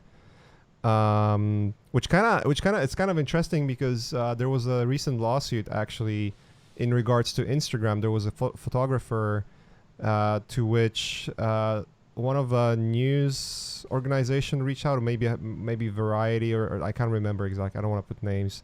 It was Verge, Variety, like something. Name names, dude. Remember. Who cares? Get sued too. Let's watch you get sued. And it was a lawsuit because that company reached out and said, like, look, we're writing an article and we want to use your photo from Instagram on the web article. And the person said, like, of course, that's fine. I have a fee for that. And they said, I'm paraphrasing, like, how it went, but the point was that they offered $50, and the artist said no. And they did it anyways. Ooh, nice. And then so that artist went to the court. Yeah. It was a lower level court, so things can change, obviously. But the ruling, and it was without a jury, so I think it, you know, I'm pretty sure it's going to be appealed. But the ruling was that because of the terms of condition of Instagram that allows embedded stuff to be shared around, because that's how basically kind of like most of social media work, right? Yeah. Where you embed something and then you share it on other platforms. That's sort of like share button. That's what it does. Terms of conditions say that you can do that, but then, you know, the gray area was it was used for article that it was, you know, making money for the company. Wait, who did he sue? He sued that company or he sued Instagram? No, the company, because Instagram has nothing to do with it, you know? Yeah, well, I mean, she said don't use my art, and then they did. Hey, guys, fuck off, man. Like, that's just, you don't do that. Yeah. So they argued terms of condition of Instagram, and apparently that company works with Instagram in some way. But the terms of condition was that, you know, and that's what it is, right? So I saw like Chivo, one of the cinematographers, right? He basically restricted his account, set it to private to avoid that issue altogether. It's like, yeah, interesting. And sort of like making a sort of like a public call saying like, Instagram, please change terms of conditions so that, you know, stuff like that cannot be used outside of Instagram for paid you know, advertising, whatever. Because if you post on Instagram, right, like your work can be used on by Instagram and shared around, even if they're making money, because that's the terms of conditions. Like, you're gonna assume that. I kind of treat it like anything you post on the internet, that's out. You're just giving it away 100% for free, and anybody is going to do whatever the hell they want with it, and you have no recourse that is financially viable. Like this person suing that company, that's great. I would be very surprised if financially that was worth her time. His or her, whoever. Well, the U.S. copyright law states that if you copyright your work, and you can do it on the copyright.gov, right? If you copyright your work and someone uses it, like let's say, I don't know, like a big company that makes millions of dollars, millions and millions of dollars, takes that and use it for whatever reason, right? For each account that they violate copyright law for registered copyright work, they have to pay you minimum. The statute of how much minimum they have to pay is I think 100K. Yeah, I do not believe that's the case. It is. It's in the law. There's no way. You have to prove. Mike, listen. This is a Polish immigrant telling you what's up, man. I know a bunch of artists. That could pay you $100,000, and their lawyers are not just going to hand over that $100,000.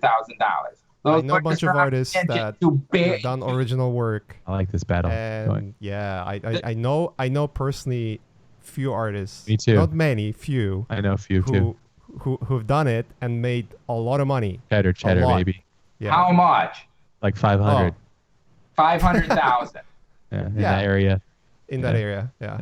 And how much was stolen? The work was used on the massive production. Yeah. And then you can just argue. And how much did they get after legal fees? Oh, they got $37. No, after legal fees, they got 500. Bullshit. Well, you know this for a fact, or this is like I know it for a fact. I know a person like that. Who's got a neighbor who I know. Joe's Bill. Dude, freaking Tiger King. Joe Exotic. Is this Joe Exotic? I know an artist personally.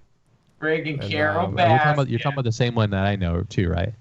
Yeah. Okay, yeah. Okay, well, after this podcast, I want to hear this person's fucking name in this situation.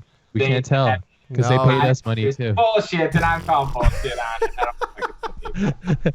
Yeah, and the Earth is flat. I think are there cases where it could make sense? 100%. I believe those are absolutely edge cases, and that in almost every case, it will not make sense to sue this company. Because in most cases, it's just financially non-viable. 99%. You know of one person that I don't even fucking believe made $500,000 off this freaking thing. But believe it, you chode. I think that's very, very rare that is the case. I don't think it's rare. I think it happens more often than you think. Yeah. That somebody makes $500,000 from posting some garbage on Instagram and then no. It's like using it in their mess, like using it inside of their their entity basically. Let's say I'm gonna give you a scenario, okay? Let's just throw this out there. I am out drawing. I love Star Wars, so I start making my versions of Vader. That one Vader helmet I make out of the 10 that I make looks like Kylo Ren's helmet. A designer that is working on the film sees that, uses as inspiration, draws, uses it basically, and then feeds that to the director. Director doesn't know that he took that from there, but I do, and the world will know once it's out there because I said I posted this, I mentioned it, and it's just before the film.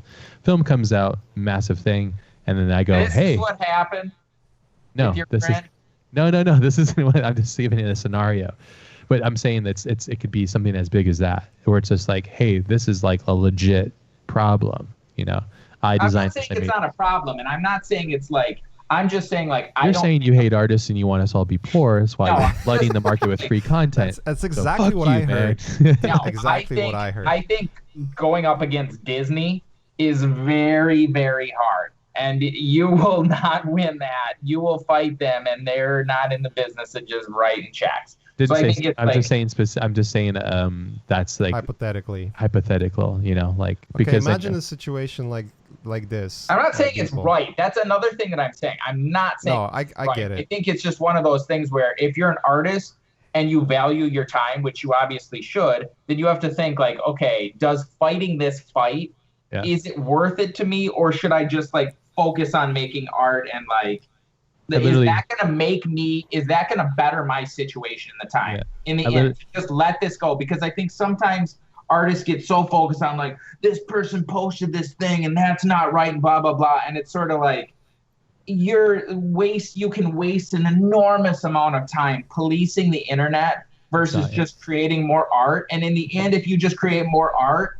like that will better your situation more than policing the internet. That's we agree on this. I think there was a time I remember I was just making some motion tests and I shared it on Twitter just for fun. A year went by. My friend goes, "Hey, I saw your work in this movie," and I was like, "What movie?" He was all, "It's this UFO movie. I forget, Bob Lazar or whatever." And I was like, "Oh, really? That's weird. I didn't know about that." I turn it on. I look at it. Boom! Sure enough, the motion test that I had done was in the movie. It was like literally in there. Exactly. It was exactly it. And I was like, well, and I told my wife, like, what am I supposed to do here? You know? And so I've done, this has happened a couple times. So I'm getting sick of it. So I went on Twitter and I said, this is fucking wrong. And I made a statement about it. I was like, I don't know if you saw what was the movie? Well, I mean, you went on Twitter and made a statement about it. That's true, but I erased all my tweets in my entire history. But I since moved on from it, so I don't really care. But anyways, so there a lot of bad things basically happened through the process. The person that was doing the vis effects on it was just like grabbing pieces and stuff to replace later, but he had missed that. Apparently, that's the narrative I heard from them. So it went out to public. All I wanted was, if you're going to use it, then pay me. Pay me for the time that it would have taken for me to create it. That's fair enough, right? But if you can't, then take it off the film. That's the conversation I had with the director. And I wasn't patient about it either, because I'm like, this is a movie that was out in theaters, or? Like, he was on Joe Rogan's podcast. It was on Netflix. It was like, it did the cycle for a week, and it was like a thing of a topic, basically. And it's not like, he only used like, it was very small, maybe like 10 seconds or something, but it's still mine and not theirs, and I also don't want it attached to something that I'm not about, you know. Oh, you didn't like the movie, or you thought the movie? I'm really particular about the jobs I work on, super extremely picky about how I work on things and when I work on them and why I work on them. And so when it went out there, it was like, okay. And so I talked with the director, and nice guy, like. And I felt bad for him at the same time, because like he had hired somebody, he had believed that the person that he paid money for to do it was doing the right thing, but they weren't. And so this is a very weird world, you know. So how did it end?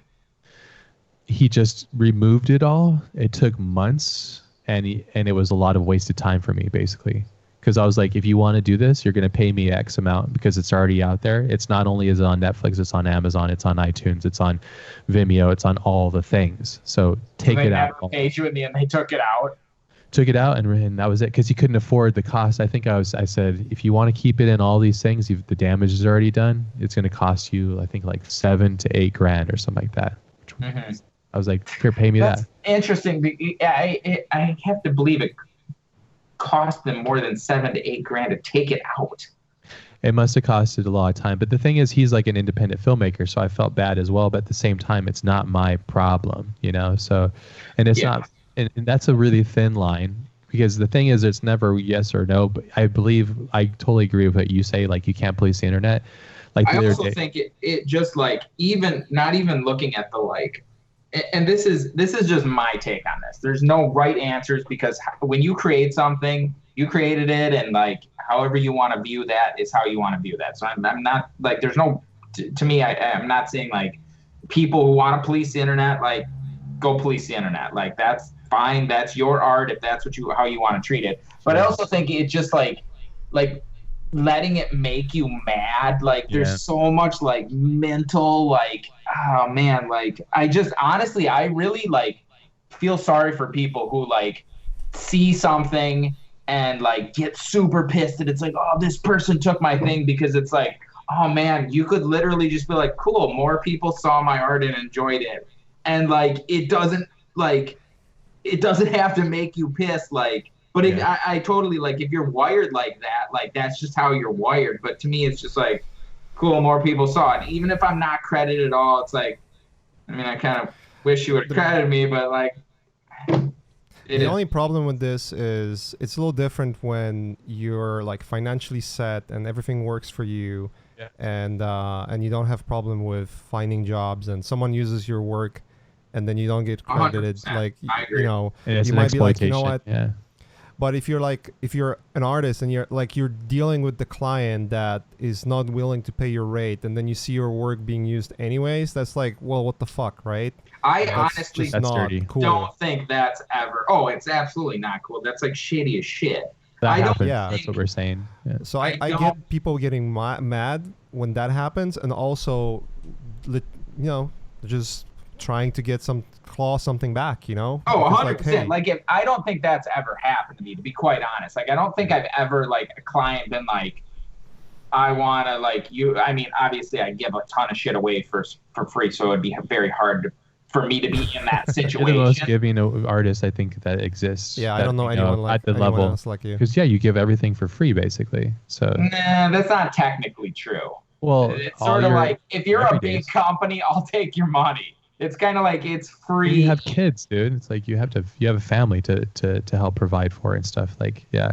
But regardless, I 100%. If you're talking to a client and they're like going back and forth, and then they're like, "Fuck you, we're just gonna take it," like, that's shady as fuck. Like, I can definitely see why you would want to like go after those people. I'm more talking about like some rando person takes your picture and like just post it on Reddit or something without like tagging you or like blah blah blah shit like that. There's a lot of people that get really pissed about like stuff like that.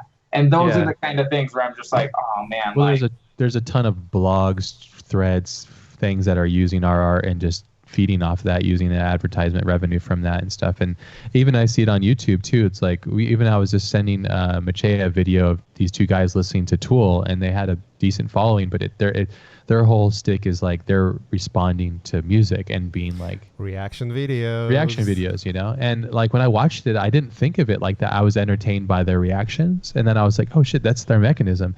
And it's like, but I think because they've listened to it, and I think YouTube has a system in it where it gives a dividends to Tool. If like they're making money, then Tool can say, well, I'm taking those because it's part of the system. But I don't know. I think it is a really tricky thing, At the end of the day, I think it's changing so much too with the like. I think the views on like copyright are like kids. I feel like in particular really like do not give a remote fuck. Like they'll like, I don't know. Like things are so easy to be shared and remixed, and like I added this and like, and they don't. That's how like, YouTube was created. If they made a tiny tweak to something, then it's like, I put a caption on this picture, and it's like, well, that's vanilla. It's like Vanilla Ice. It's been going on for a long time. But like music was, you always look at music. It's like it's accelerated. Oh, more for now. sure. I'm interested to see where this goes, because it's sort of like, I don't know. It's almost, and it's so hard to like, a lot of these things. It's so hard to like quantize how much it kind of like cost you in a way. Yeah, it's so nebulous. It's this tiny little like, I don't know. But you're right though. I think you have the right. You have more of a, I think like a champion mindset about it, where it's just like, I'm trailblazing. I don't give a shit. Nah, I wouldn't say that. I honestly just feel like this isn't like a conscious mindset that it's like, I'm not going to give a shit about this. I honestly just feel lucky that I just don't give a shit. That it's sort of like that this doesn't bother me. Like I feel very fortunate that that people taking it and using it, whatever, like that doesn't, because I feel like you can try and change your mindset, but if you're just not wired that way to like think like that, then I don't think it's that easy to just kind of like, well, I'm just not going to give a shit. Well, that's very easy to just say, but if that's not how you feel, then like, that's just not how you feel. Yeah, it's a difficult battle, because I have that same thing. I recently did a car design, and it was like of this really specific car that's like a sacred car that you're not supposed to fuck with. And it just dropped yesterday, and then there's tons of comments. This is the first legitimate time where I'm like, I am not reading any of those comments. It's like, I know how unhealthy that'll make my brain. Yeah. And it's Yeah. But I've I learned think that over a time. yeah. Yeah, that I was think that's yeah, because it's no point. Because everybody that thinks that they have, well, they have an opinion. They have the right to their opinion. It's just like, 100%. but I can't police that. I learned a lot from when I was listening to Joe Rogan's podcast with this lead singer from Queens of the Stone Age, and Joe was talking to him about like, do you read reviews of your music this night? He's like, no, I haven't read a review or a person's opinion of my work in 10 years. And I was like, that's so brilliant, because he's like, I know what music I want to make, and that's what makes this music so special, because it's in his own vacuum of his taste, you know, and his taste is broad enough to make really good music. So it's like he doesn't, and he was like, I'm not going to go on the internet and like try to correct everybody and be like, no, this is, you know, it's, you're literally going to die unhappy. Well, they're unvetted. That's the thing. When you have a list of comments, that's completely unvetted feedback. Yeah. So this could be like a fucking 14-year-old kid who's literally knows absolutely nothing about our news book. And it's sort of like, hey, why am I listening to this kid? Like, this, if you saw that person, and it's like, oh, these are your favorite movies, and these are the things that you're interested to. It's like, I don't remotely respect your opinions on art. Like, you've never created art. Yeah. You're not even that interested in art. Like, those are the best comments to read, man. Like someone sort of like, so, but you're like viewing that like it's just like that's a valid criticism, when it's like if you actually knew about that person, like, and they were like, that's dumb, they yelled that's dumb at you, you'd be like, it's an interesting paradox. It really is. And I think it used to affect me a lot more. It really doesn't really anymore. But I mean, I can't imagine. That's probably the same thing for you, Mike, because of the depth of how big your audience has grown to. It's like there's so much noise. I'm posting very controversial things. I'm sure. I know when I see that, I'm like, wow, like he must get some legit. I was like, sometimes when you post stuff, I'm like, I feel like obligated as your friend to be like, are you a little worried about sharing this? Like, you constantly sharing like gnarly images of the North Korea guy. I'm like, dude. They don't give a fucking shit about some dork making pictures. Whatever. I'm sure that guy's got more pressing problems right now, specifically right now. But I heard he doesn't. He just watches like Disney movies and stuff on DVD and shit in his mansion and stuff. So he's got to have seen that, though. Isn't that weird to think that that Kim Jong-il or whatever his name is has seen your art? And he's like, highly doubt that's like, the case. What the hell? Kill this man. Don't believe that he's seen anything that I've done. Well, because the real crazy thing to me is because the art that you make specifically of him, like the idea that you would have somebody in his country even do anything, a percentage of that, boom, they're done and their family's done. So the irony to me, it's like as a viewer of it, I'm like, this is so ironic that you're able to do this. It's almost like, it's like I'm American. It's like I've had people on like, you know, I don't know if you know, but like the Xi Jinping, the leader of China, like a lot of people call him Winnie the Pooh, and like say he looks like Winnie the Pooh, and like Winnie the Pooh is kind of like a meme for him. And so I've done things with Winnie the Pooh. And people like, I've had people message me, like private message me, like, oh, that's so great, you know, blah, blah, blah. Like they think it's about him. And they're like, I'm really scared to like even message you this. Like I could get in a lot of trouble even for like messaging you that I like this. Yeah. And it's like, Jesus Christ. Like I just couldn't imagine living in like a society where I couldn't just say like, literally almost whatever the fuck I want, like with zero. Your art is exactly that. You're flexing it. You're flexing all of it. You're going one step beyond that is going to be like into like genitalia massacres, you know, like you're like right on the edge between that. But like when I see your art, I'm like, because it's interesting knowing you and then also like seeing how different and changed everything. It's like, because I didn't know you're such a movie news guy, you know. Hey, did you see Genitalia Massacre? Yeah, that's the next piece. Please make that the title of your next thing, and then you could say everybody don't listen to this podcast, go to thecollectorpodcast.com. Yeah. Okay, so I just want to crystals.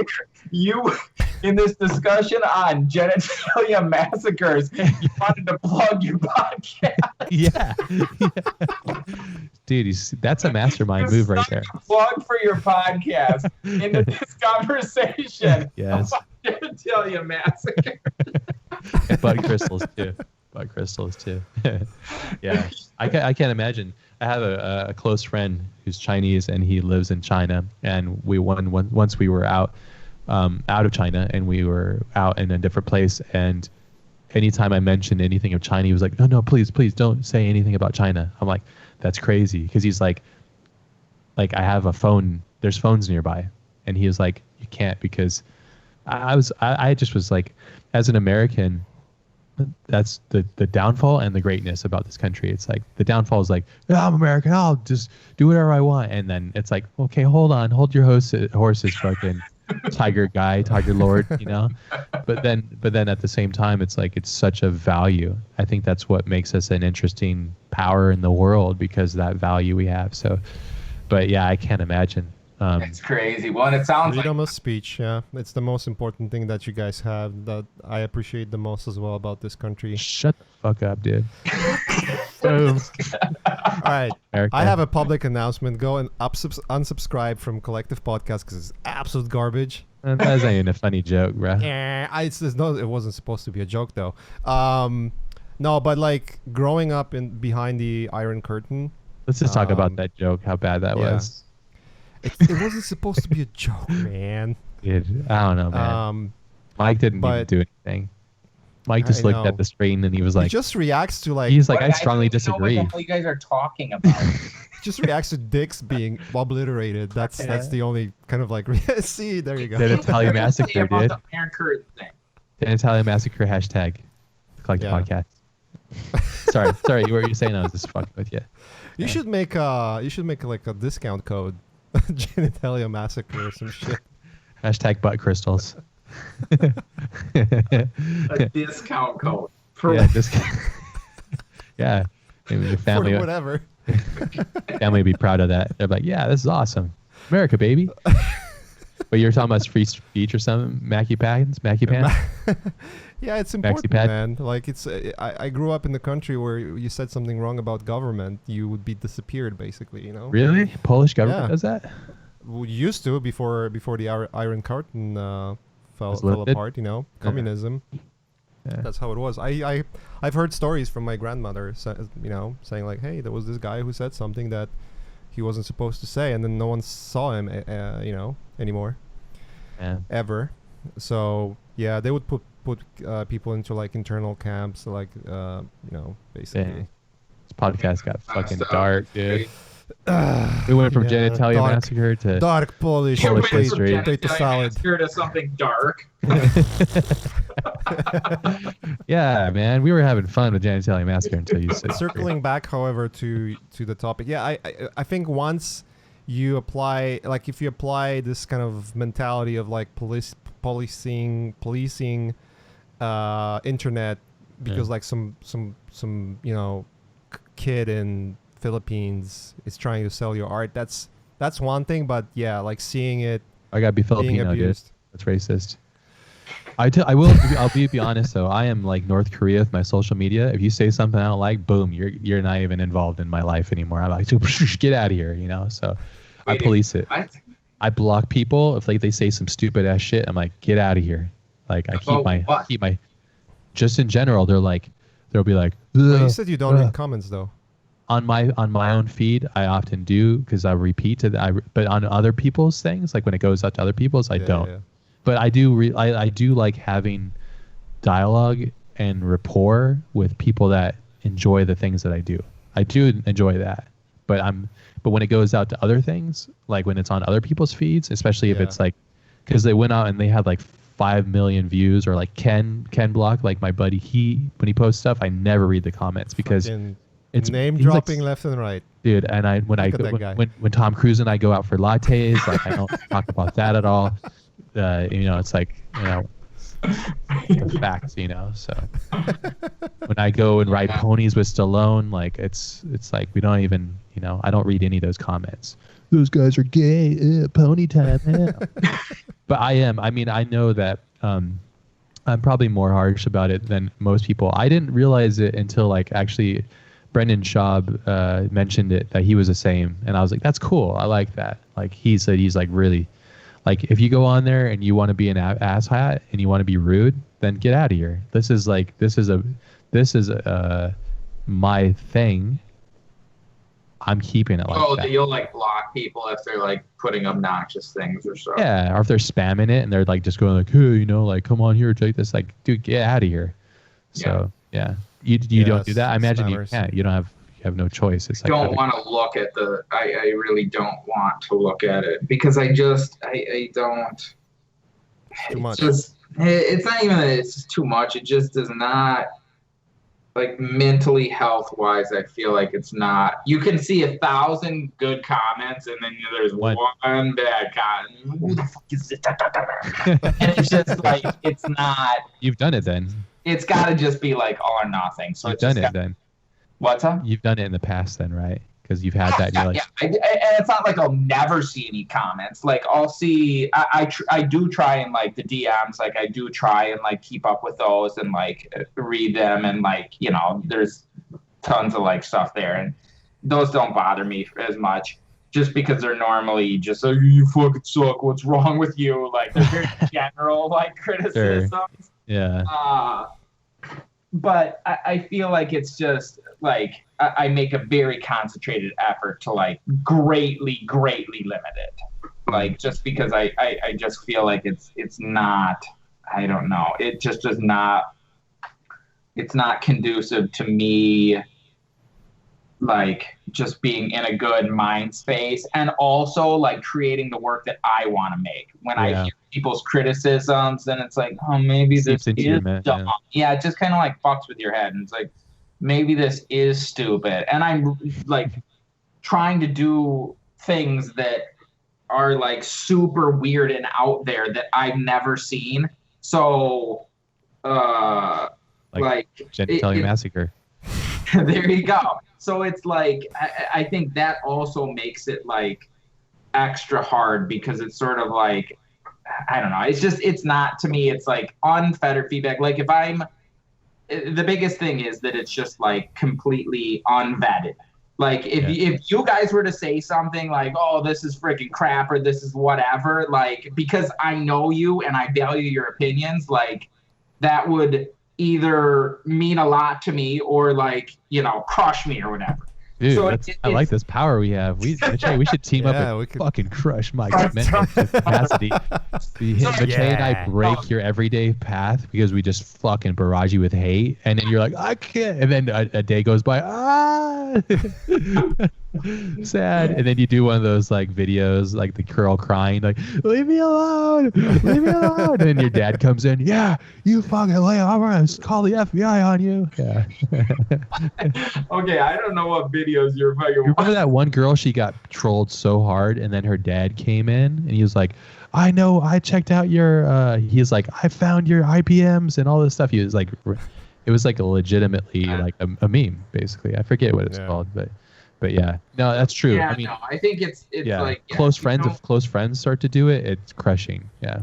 Well, we'll find out where you live and start swatting you for every bad picture you post. It's just it's when it's somebody Allegedly. who you know, like you respect their opinion and they've created art that you like enjoy and is influential on you, then it like carries like a different weight. But well, it's valuable. That's why. I mean, and I think that's a perfect word for it. It's vetted. It's when vetted or non-vetted. You know, it's like, and so it's just blanket. So I think that's the best way. And your approach, I think, is totally right. And I'm doing the same thing. It's just like, I don't. Either like one person said a really great quote, other people's opinions of me are no business of mine. So it's like, yeah, that's none of my business. You can have all the opinions you want. I'm just going to be me.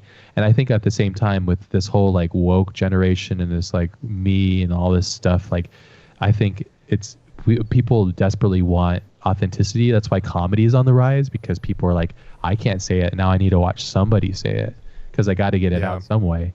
And that's when comedy thrives, is because these outliers are able to go like, hey, fuck, let's talk about this, you know, and let's talk about that because it's showing us what we want to say, what we can't. we can say whatever we want. It's just it's up to you to deal with it, you know. So it's like I remember when like Tom Segura like made that whole bit about was it retards or something like that, and then he got like legitimately smashed by like large communities, rightfully so. But at the same time, he is a comedian. It is a joke. Calm down, people. When was this? This is like maybe 5 years ago, right? Maciej's a bigger fan of Tommy Pants than I am. You would know. Tommy Pants. What's the guy's name? I don't think it was Tom Segura. He's a comedian. Yeah, he got some flack for it, but I mean, he had to go on Joe Rogan and make like an apology and shit. I can't remember that. I don't know. I mean, but the whole premise of his podcast is basically that, you know, like he kind of turned it around and kind of doubled down. Well, doubled down is the wrong way to say it, but like you said it perfectly. Like finding out people, just like Howard Stern. Like he kind of made a Howard Stern version of He's legitimately doing a Howard Stern version of podcasting. Yeah. It's fine. It works. It's a Howard Stern is the greatest at it basically. So it's like why not feed from the best, you know? So. Yeah, it's definitely interesting. Yeah, I think it's one of these things where it's like those people, because that's the thing, art is subjective. And so it's like when somebody looks at something, they're coming with their own set of agenda. Not even their agenda, all the things that happen to them. Like for instance, like we were talking about like a lot of people agenda. Well, their life experiences. Life like agenda. Things that have happened that have like shaped their view and how they're viewing that. Like we had talked about that, like Better Call Saul and the like Breaking Bad. Like I've never seen any of Breaking Bad because it's like I have like family. It's not on your agenda. Who've like, you know, experienced, substance abuse things. Oh yeah. Same for me. And so too. it's like, to me, like that's like, it's kind of like super offensive in a way that it's sort of like we're taking and like making entertainment out of this thing that it's like, okay, I know multiple people who have literally like, I have a cousin that died from an overdose. Like I have, you know, brother-in-law who completely destroyed his life on drugs. So it's like, to me, that's quite offensive. Yeah. But to other people, that's entertainment. And I don't really look at it as like, you're bad that you like that, or it's wrong that you're getting like it. You should. I'm just joking. No, you should. I think it's like one of these things where it's like, if that thing like brightens your day, entertains you, and like inspires you, and is something that like, you know, you get, you know, enjoyment from, then it's just not for me. Like, because of the experiences that I have. If you don't have those experiences and it doesn't like, you don't get that reaction to it, great, watch it. That's great for you to like watch. But for me, it's like my experiences are like, okay, this hits very close to home. I feel like we're in like a national pandemic with like drugs.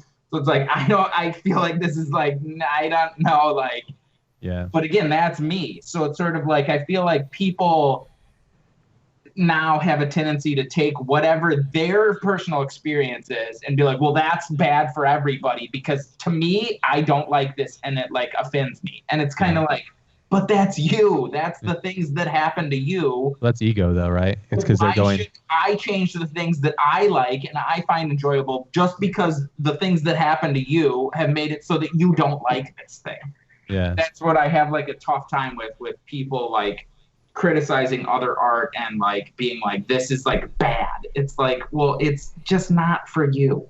Yeah. Well, I tried to say that too, and let me preface that a little bit. Like, there's things that are like, okay, that's not good for like anybody. Like, that's super clearly racist or super clearly like, you know, misogynistic or this or that. So like, there's limits to that.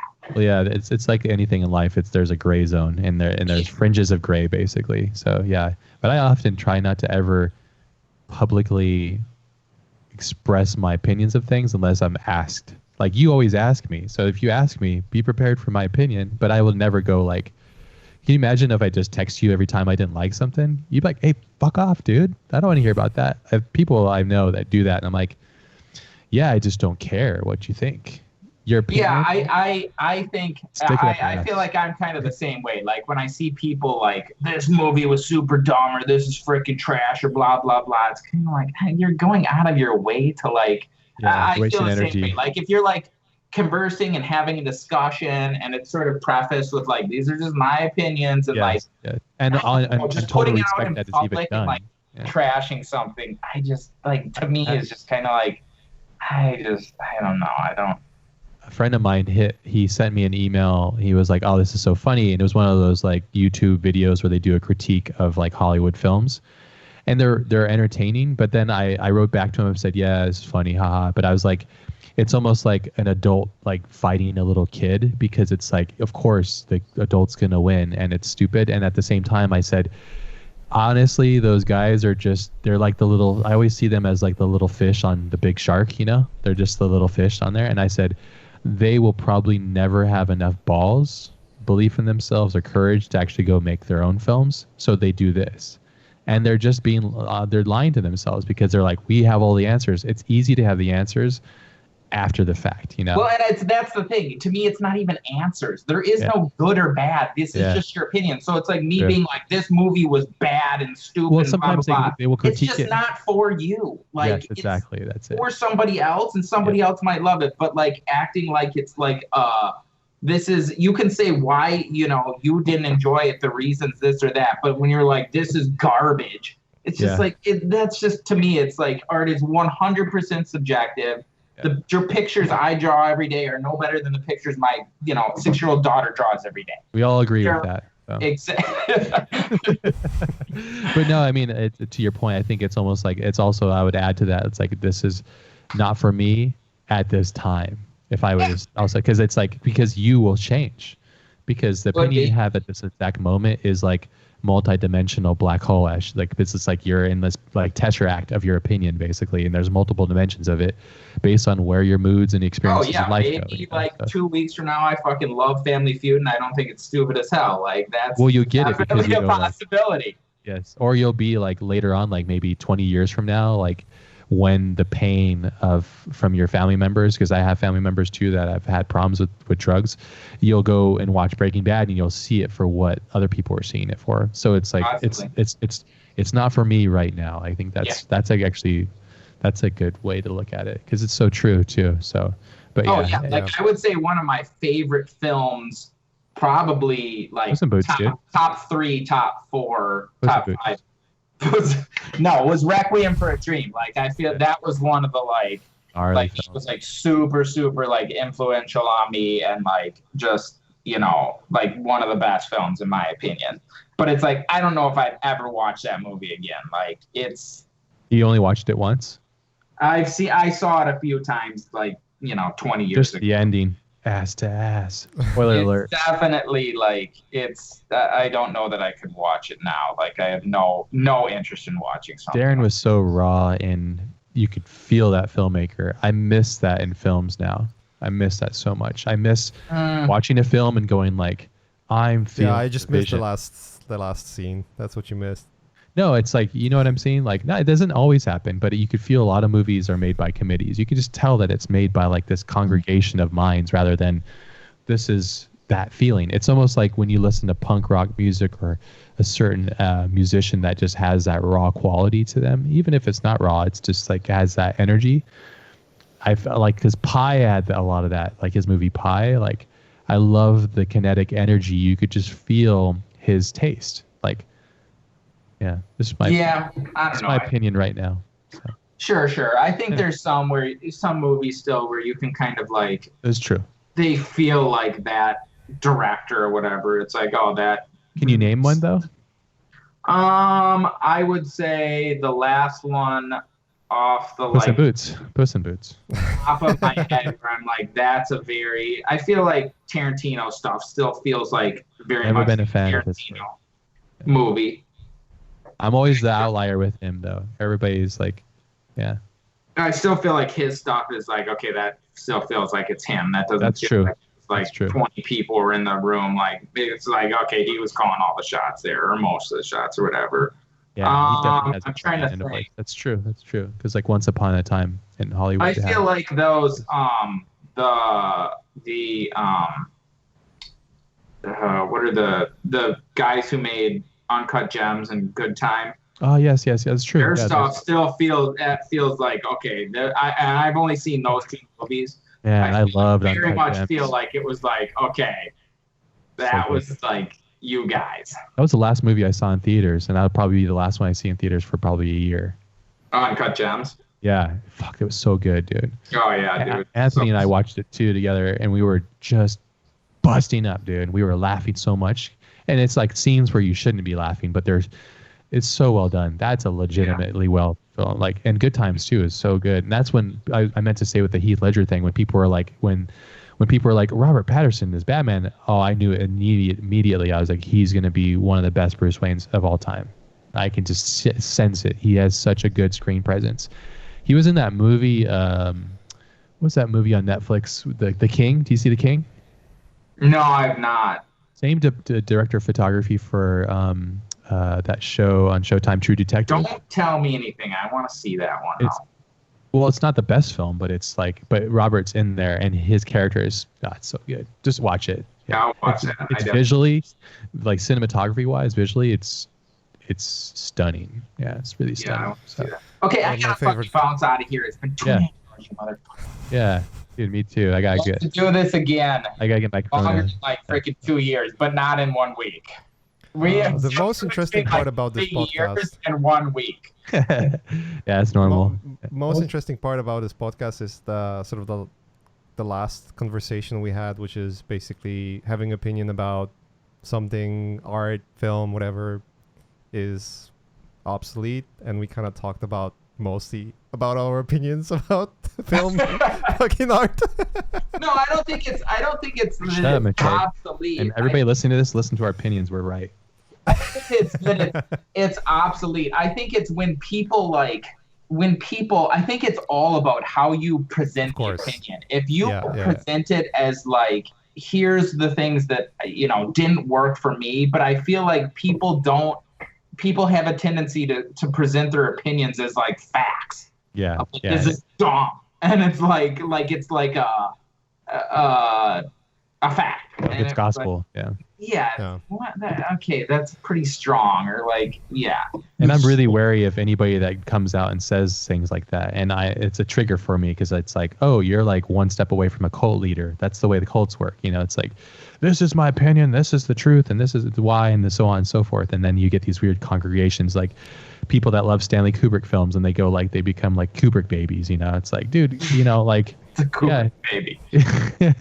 Not sure I know what a Kubrick I'm just saying, like, in the art film realm, people like they say like, this is the gospel and this is how it's made. It's like, no, the art is, like you say, and I agree, it's subjective, and it's designed to be ever changing and ever growing, and opinions and things need to be constantly challenged, and that's the point of it. So, and it's all subjective, and none of it matters. So everything that we've said here today means nothing. Don't listen to this podcast. Like I said in the beginning, go to the Collective Podcast where actual facts are laid out and everything is good for you. Okay. And you don't even have to look at ugly people. You just listen to them. Okay. So on that note, I'm out. Yeah. Yeah. We out here. All right, I'm deleting this shit. I love you guys. Go out. I need to go eat, and it's my 10-year anniversary with my wife. It's time to celebrate. That was fun, guys. Yeah. We should do it more often. Actually, I liked it because I didn't have to do shit. I would just sit and listen. I'm the host of this baby.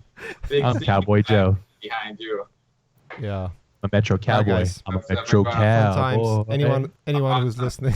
Let's try like 6 months. 6 to 8. Anyone who's listening, don't listen to that goofball. What are we talking about? Ash No, dude. Don't. Yeah, go follow. Don't listen to anything Beeple. he says. We Give can't him even more understand him. Subscribers. Unfollow Ash because he's still recording. I'm a Metro Cowboy. And obviously subscribe to this podcast because it's the best. Nah, don't subscribe to this shit. Don't do it. Press a like, unsubscribe, share like, and share turn like. off the little bell thing. Don't get notified of any of this stuff. Yeah. All right, guys, that was fun. Go make art. Go make art. Cheers. Peace. Thumbs up.